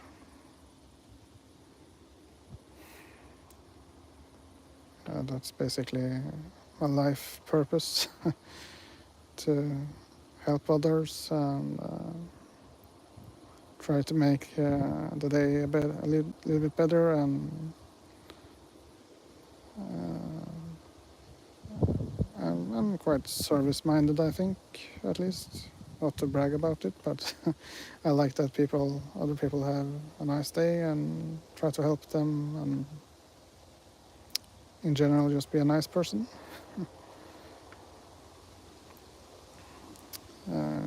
So, and yeah, I didn't tell that, but I also tried the simulator for the MX-3000 on the subway in Norway for many years ago. Just a couple of 2-3 stations, I think, but I also know someone that has been a subway driver, and I think still is, but I haven't talked too much to them for at least over 10 years. But now the subway is getting a new signal system called CBTC, I think, communication-based train control. That's, I think it's somewhat similar-ish to ERTMS, European Rail Traffic Management System, that we have here, but I haven't seen the comparison technical-wise, but it seems to work somewhat in the same way, but at least on the surface. But the old signal system I basically have in my soul. ATP, automatic train protection, that they are using now in Oslo. And a bit how that work is, not really technical, but on the surface at least, and how the trains are, yeah, working together with that system. And I know a lot of, for the most part, a lot of on the normal railway here, also a lot of the signs and signals, on the old system at least, with the light signals, and yeah, in general, just interested in trains. So you can basically almost ask me everything, and I might be able to answer it in some regard, but of course a lot of things I doesn't know about also, but so that's basically, I think,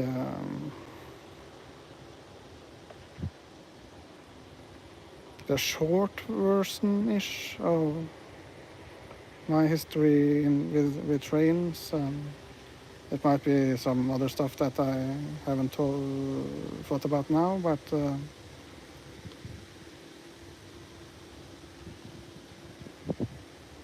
yeah, you could basically almost ask me anything, and I will probably have some sort of knowledge-ish, at least more common, and a lot of not too common stuff. So yeah, and the power line here, also overhead wires, are running on, I think it was 16,000 volts AC, 16 2/3, what is that, 16 2/3, the frequency on it, I think, it's quite low. It's not 50 hertz, but 16 2/3 or something. I also think it's somewhat also 15,000 also volts, but I have heard 16 throughout my life, so I'm not quite sure if it's a difference there, but and that the subway and trams in also nowadays uses 750 volts DC, and subway cars uses now a third rail all throughout the system, and the trams, of course, overhead wires. So yeah.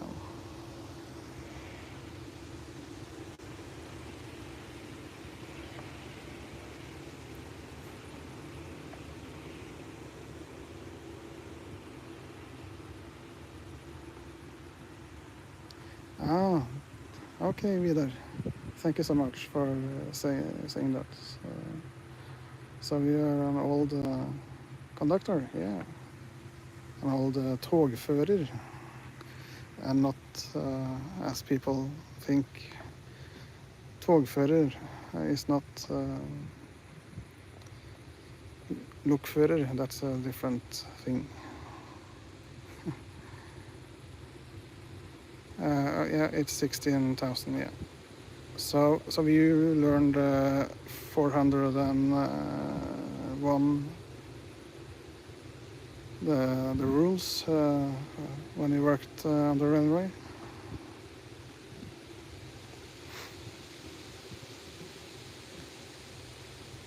The rule book.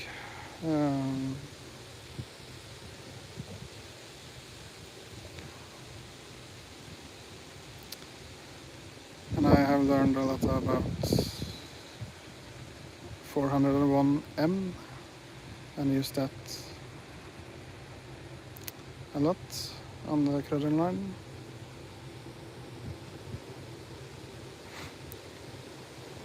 Hva det forstås med tog, paragraf 24 i trykk 401 M.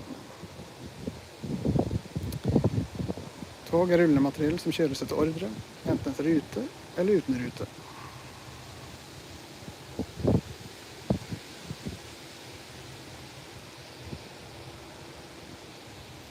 Hva det forstås med kryssing.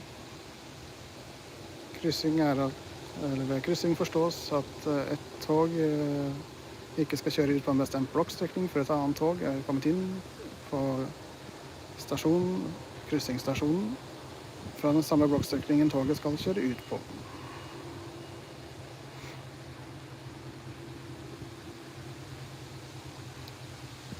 Yeah, I took that in Norwegian, but it basically was a couple of rules, paragraphs in the rule book. The old NSB rule book.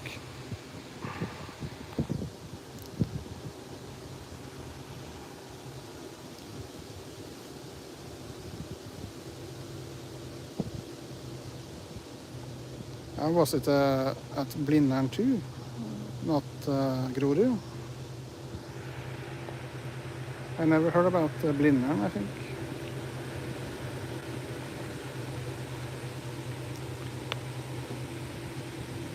But now the train should probably be here in just a couple of minutes, I think.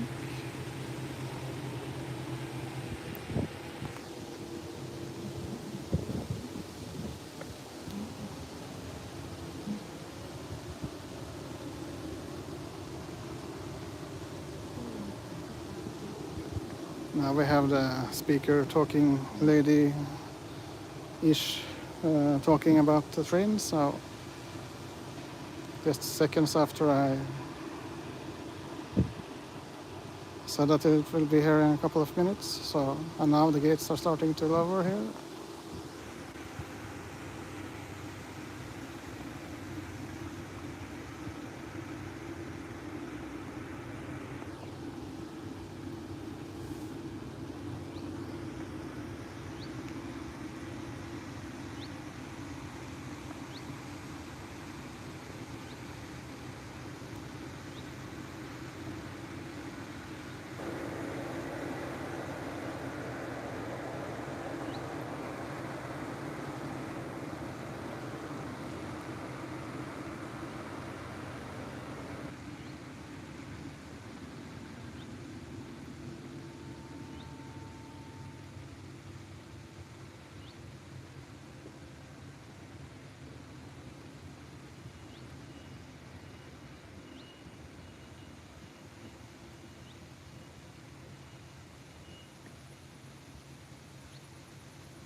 I'm really sorry, guys, for for this bad choice of day with the harvesting stuff. But I think we are. At least my plan is to go back a little bit later when it's a bit more finished with the lights and everything, and the cover-up process of garbage on the side and stuff like that. But I hope they are going to improve the parking here a little bit more. At least if someone takes to their senses and actually let every train that passes here actually stop here on request. But we just have to see. I cross my fingers and my legs, basically. Fingers, yeah. That will happen in December. But I'm not too surprised if it's not going to happen. But at least we have to go back and see the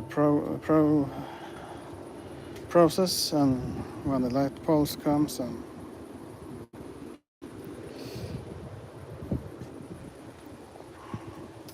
when it gets a bit more finished. And in the winter, I just hope it's not too windy in the winter if we go here, because it's quite windy here. So.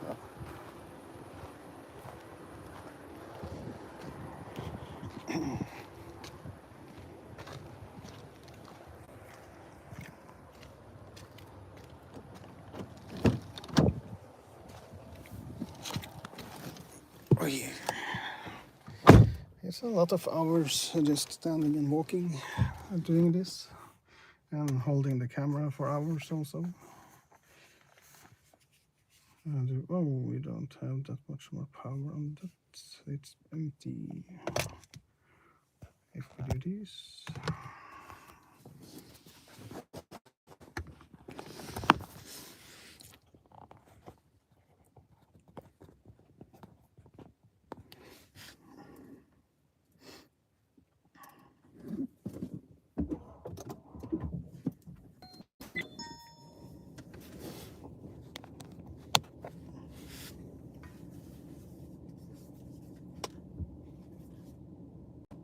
So, I hope it was not too windy outside there and noisy, but okay, I need to put that on charging. Okay, so they closed that school in 1990. Okay, when I was 1 year. I'm from 89. Or technically 88 if you're considering the other stuff, but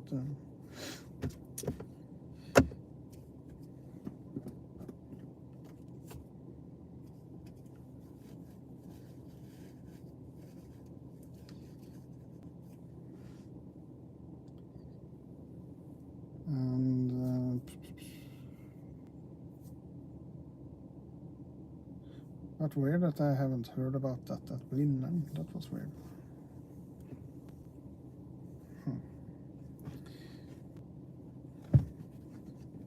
But then we have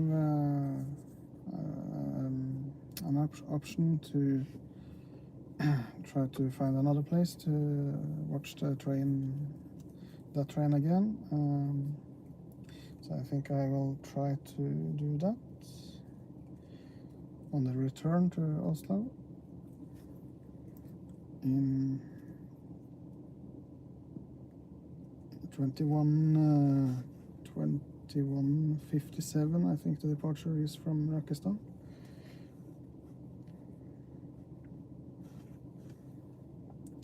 And in the summer schedule, that's the last one on this part of the line. It's a few more trains It's a train at 11, and we have the last train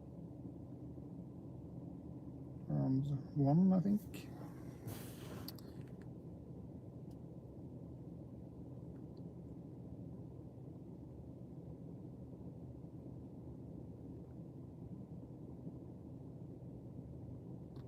Yeah, I really hope that someone stops making stupid excuses like I told in the other stream last week or something, that oh no, we can't stop at the stations because it wears the brakes with a regenerative braking system, basically. Yeah, come on. But that's in another stream and a few others. So okay, so everything was a splinter. Oh, yeah. And I learned something tonight too, so that's nice. Thank you so much.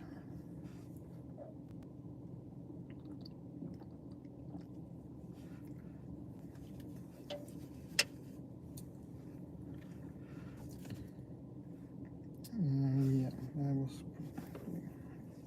I can charge that one. I can put away this, I think.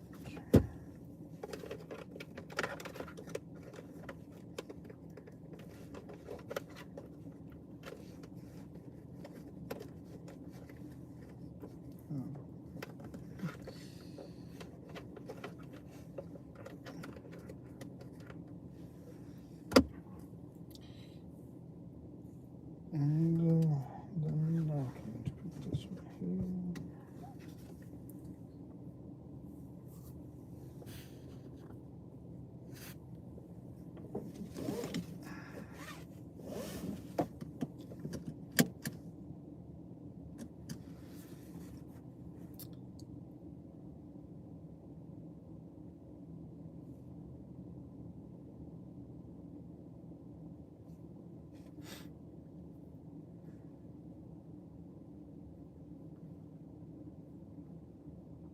Yeah, we have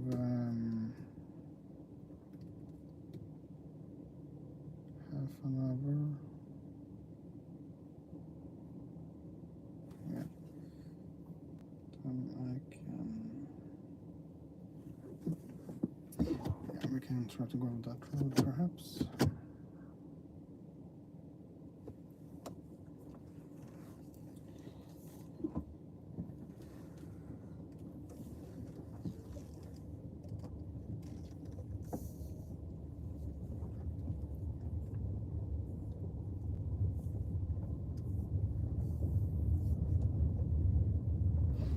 I'm not sure if I really like this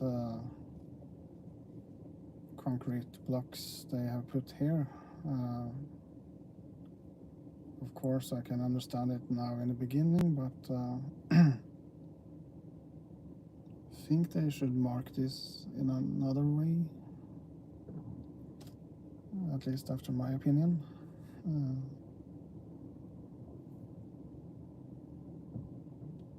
It's not the most beautiful stuff I have ever seen, even though they look quite new.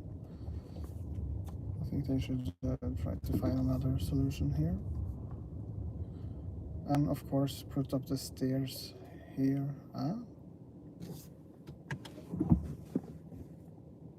Perhaps they actually are going to put some stairs here, because they have put some or they have put some gravel and compressed it here, so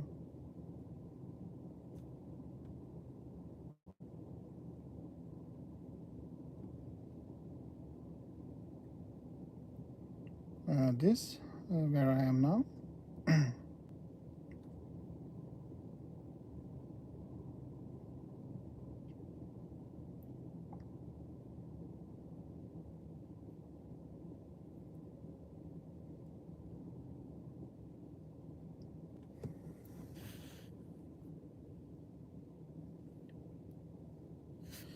But if you asked where this is Heia.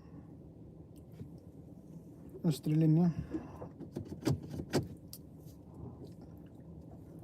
Between Mysen and Rakkestad. The concrete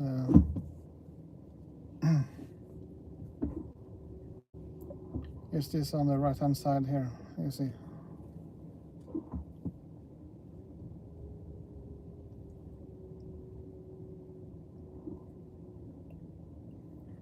It's 1, 2, 3, 4, 5 blocks. Yeah. Whoa. Do I have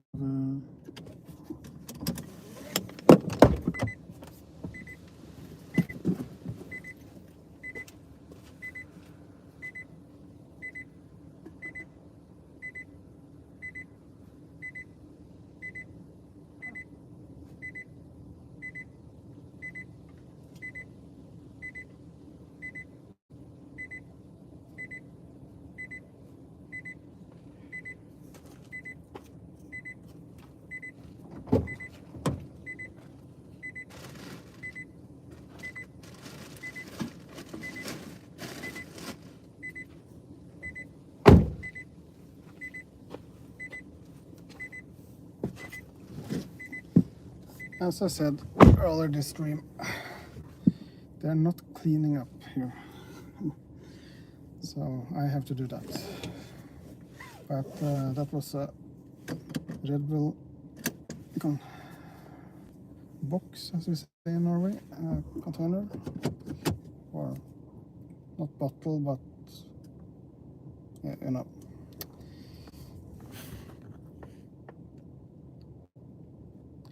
Yeah, this beton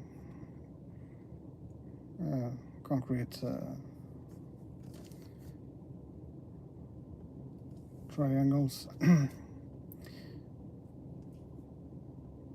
Maybe put up some other stuff than this, but at least it marks the platform edge and the planks sticking out there, so I understand why they needed to do that, so at least for now.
or are the stream working?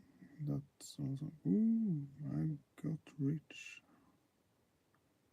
35 Norwegian mountain dollars.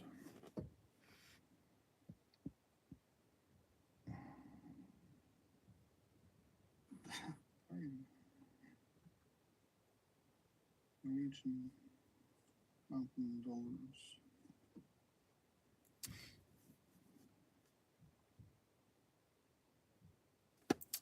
So then we the train is supposed to leave Rakkestad in 9 minutes, I think, 8 minutes, and then it uses 6, 7, 8 minutes to get here, perhaps.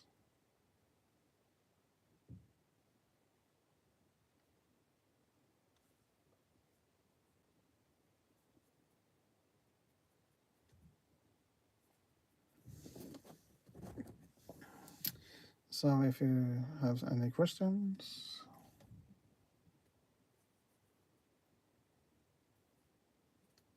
feel free to put it in the chat and I will try to answer it if I can. Or if you have anything you want to talk about. Oh, damn it.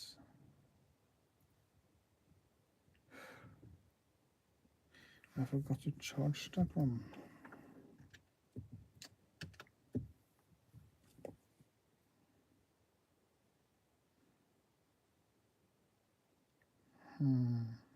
What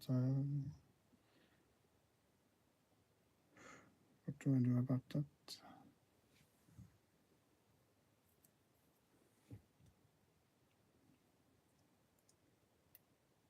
Then I have to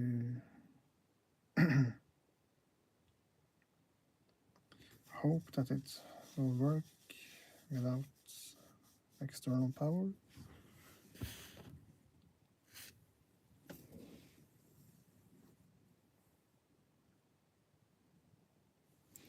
I should do that a few minutes, but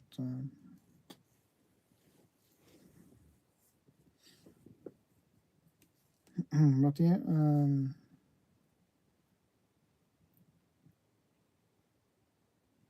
where did you where did you work and what how long did you work on the railway?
If you're still here, Vida.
Yeah, that we probably can start thinking about.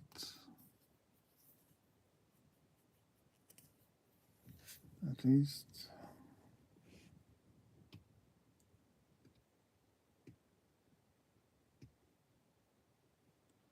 Walking outside and hope that the phone has enough power.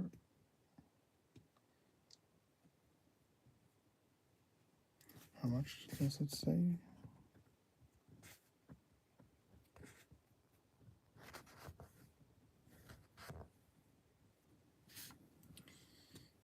$98, so that should be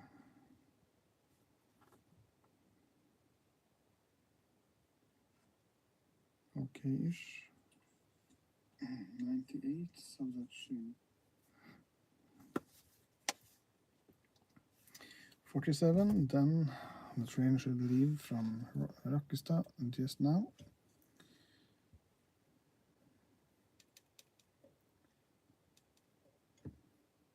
Train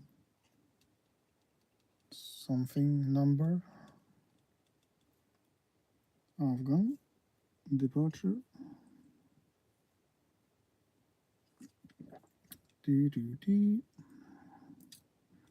Train number. Something. Departure.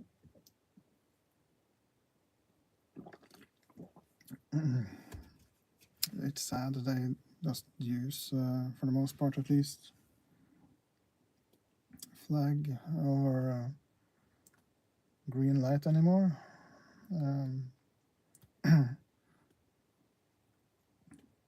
You're just using the phone to call the driver.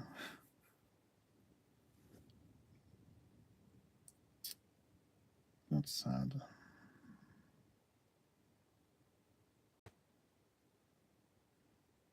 Of course, it's way easier to register it if something happens, but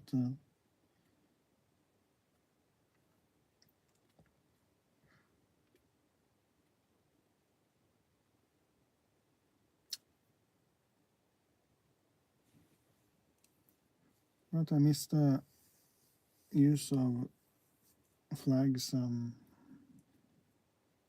whistle, and light at night.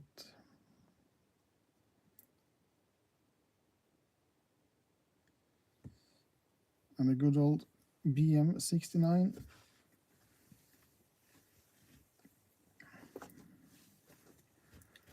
Dørene lukkes. Yeah.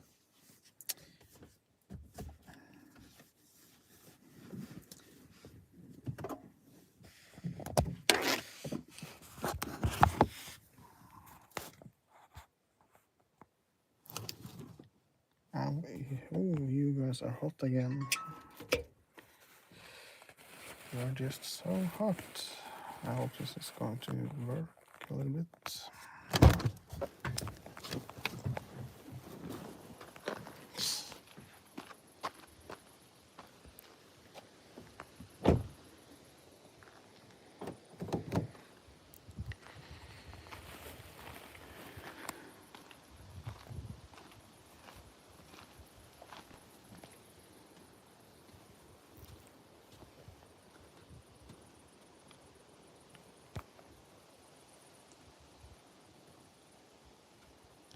Ah, okay.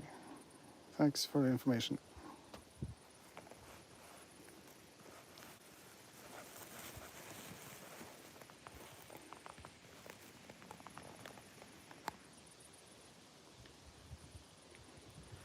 When did you work?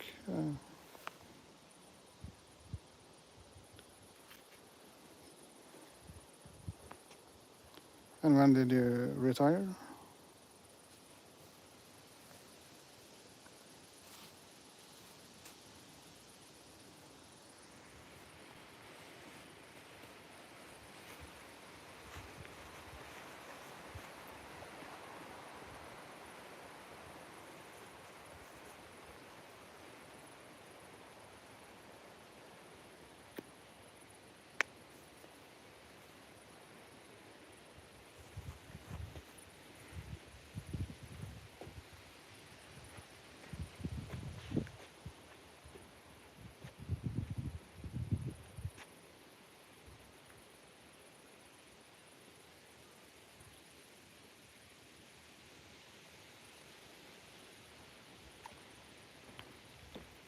should we catch the train?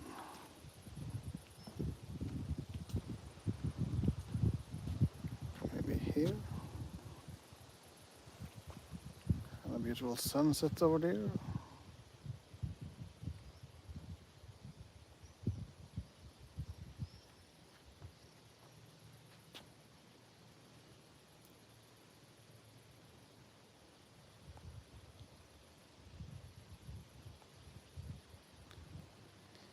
And by the way, now I think it's 76 centimeters. It's supposed to be from the rails to the platform. That's the new standard on the fleet and N05. The weird number on the new, or name on the train, on the new trains.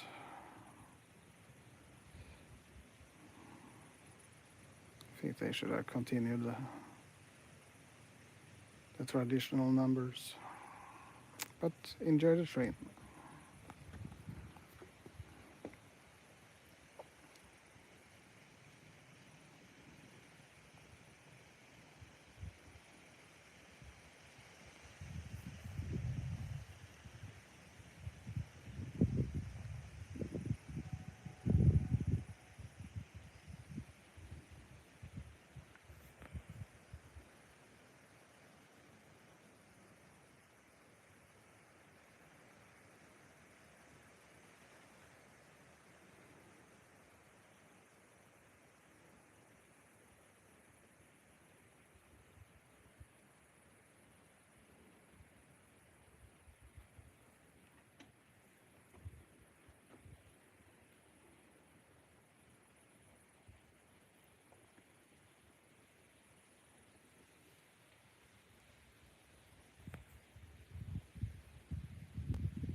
Okay, so you worked 30 years as a conductor?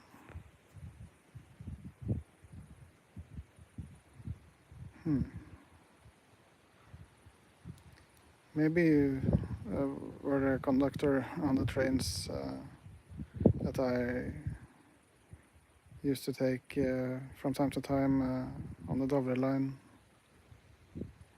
in the 90s, I think. I traveled alone to Trondheim from Oslo from when I was 8, I think, to go to Bestemor, grandmom or something, I think.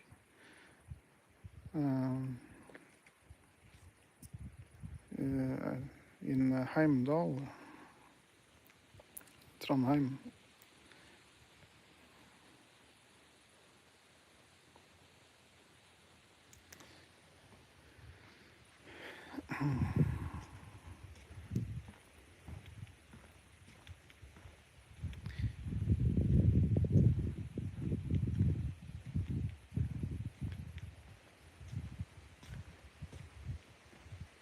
I probably doesn't have a lot of power to not have it plugged in, so okay, now it's easier to see.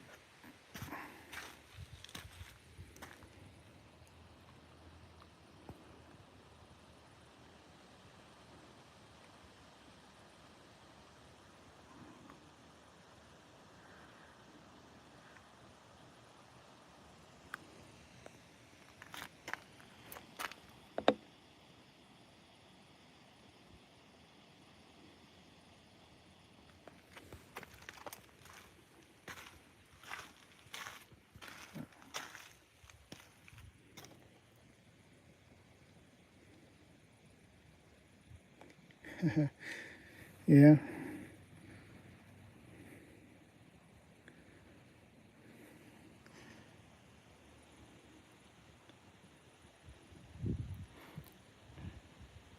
It might be.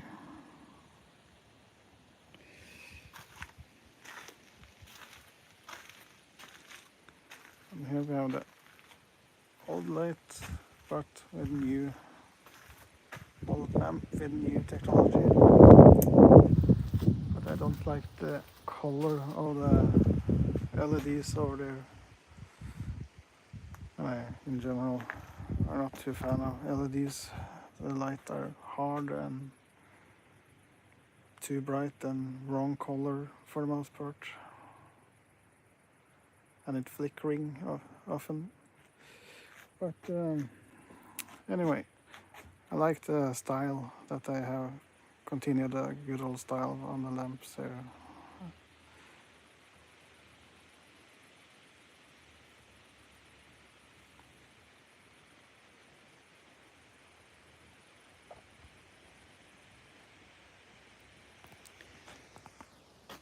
But yeah.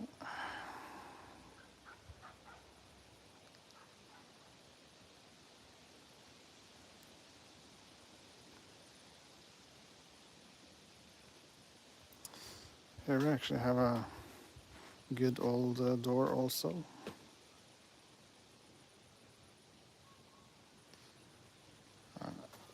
If I'm fast enough, if the stream drops out, then the phone is dead. But we could perhaps walk the new path here.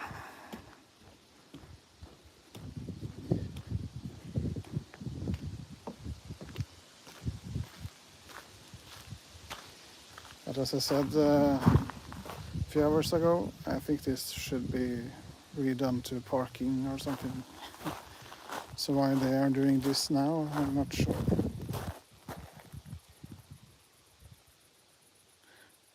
Or if they actually are, maybe they are actually doing this, making this a road.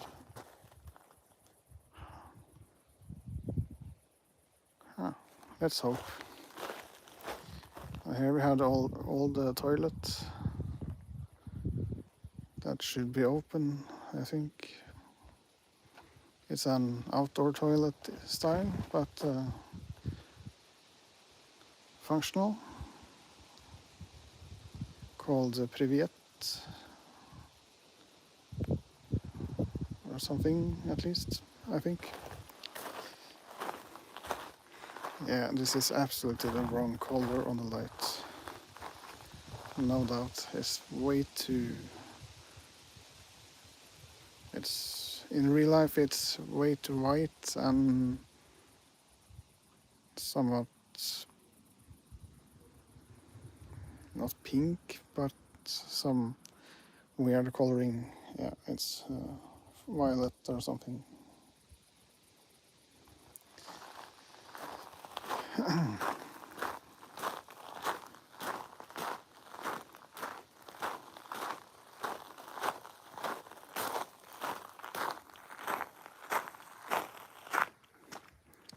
But this color on this light is actually way better, even though it's sadly, yeah, you can see that. I think the light is hitting the globe weirdly, so it's a weird LED, I think. And here we have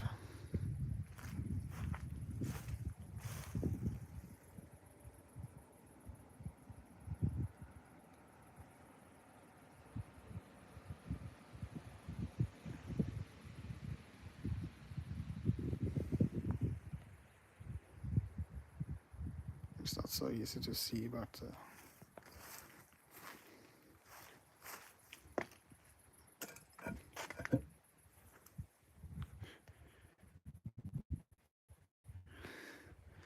really professional, I would say.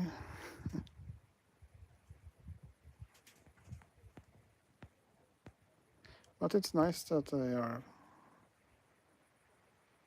trying to do something here. But it's been going on for many years.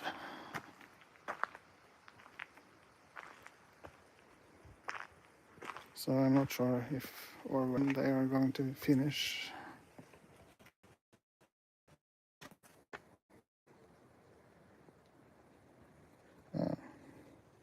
It's difficult to show you guys, but it's a good old stair. Some stairs.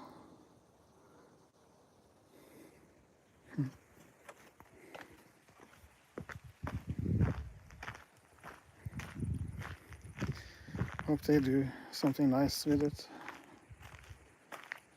A community place, opening the waiting room or something, it would be nice.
Perhaps we have that view.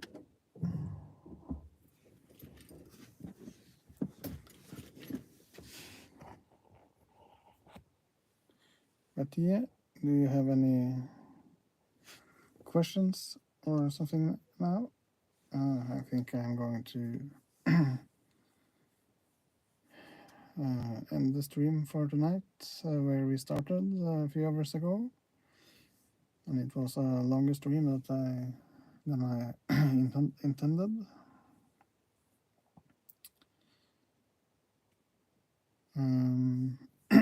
But it was a nice stream, I think. I got to see quite a few trains. And we got to talk a little bit, and I told you guys some stuff of my history and my, somewhat expertise within railroad and stuff like that. And I think I learned a little bit also, so that's nice.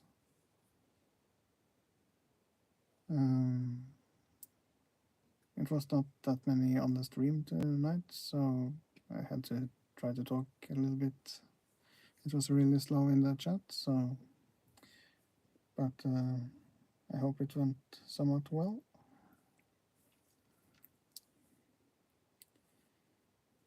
So now you have been able to see a little bit more about the new platforms at Eidsberg, where we are at now, and at Heia.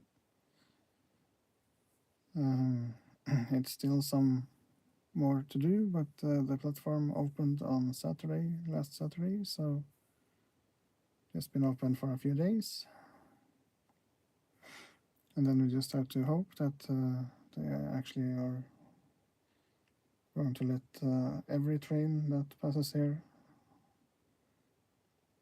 on schedule actually be able to stop here. That will be really nice, and I think it will be would be really important for the area.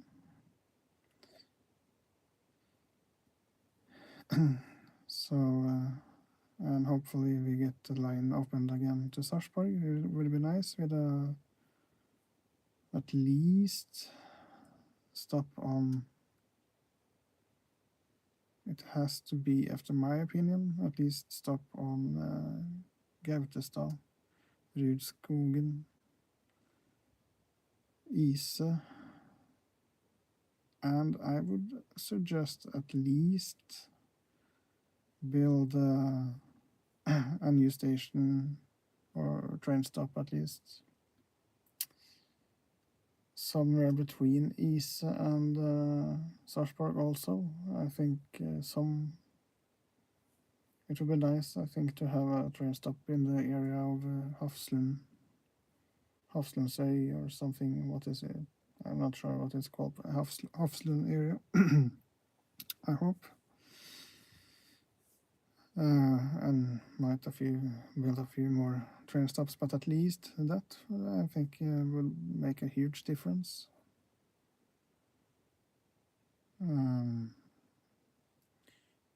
Because today it's difficult to actually use the train if we're going down there, because you need to go all the way to Ski and then wait for a train and then go all the way around, and that's just so expensive that people, for the most part, I don't think, doesn't do that.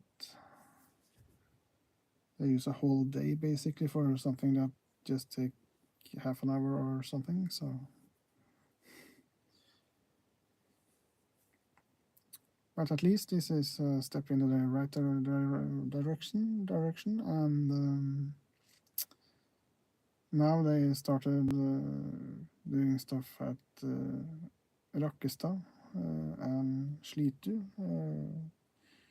They basically moved on to rebuild those platforms too, so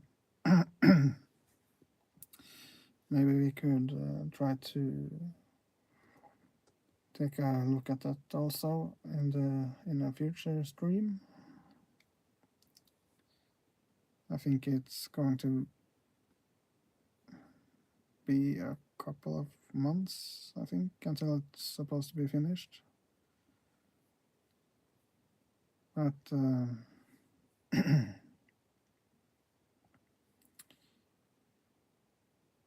yeah, to those who have decided to rebuild the platforms here and given the money and stuff like that, and the workers, for the most part, I think,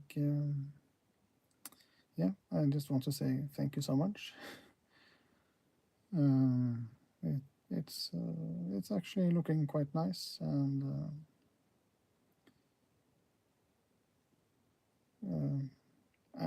I'm really excited and surprised positively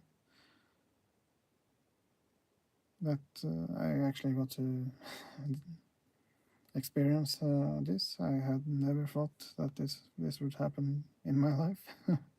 So thank you so much to everyone that has done this possible, and keep on fighting for reopening the lines and more train stops.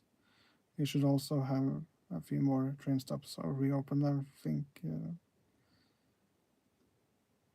a few places, other places on this line, at least Askim Næringsparken, and I think Langnes should absolutely be opened again, after my opinion, but I just have to see. And Langli also, I think, should reopen, and Drømtorp, yeah, that's probably game over, because absolutely game over, because it's going to be build a new line between Krokstad and Ski, so. But at least this is a small step for Østre Linje. Now, what, yeah, how to say it in that way? It's a small but great step in the right direction for Østre Linje, the eastern line of Østfoldbanen. So let's cross the fingers and everything that this is going to be a success. And thank you for everyone that's involved in making it possible. So yeah, today we have watched a few trains, platforms, talked a little bit, thanked the guys that working on this. Yeah, that's probably a nice ending to the stream, I think.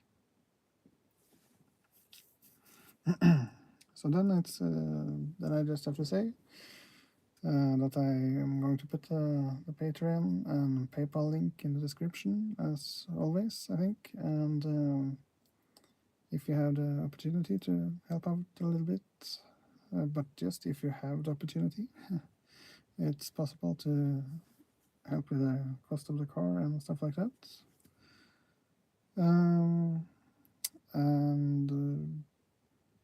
Yeah, have a nice day, night, morning, evening at your place whenever you're watching this. And if you're watching this on replay, thank you so much for doing that too.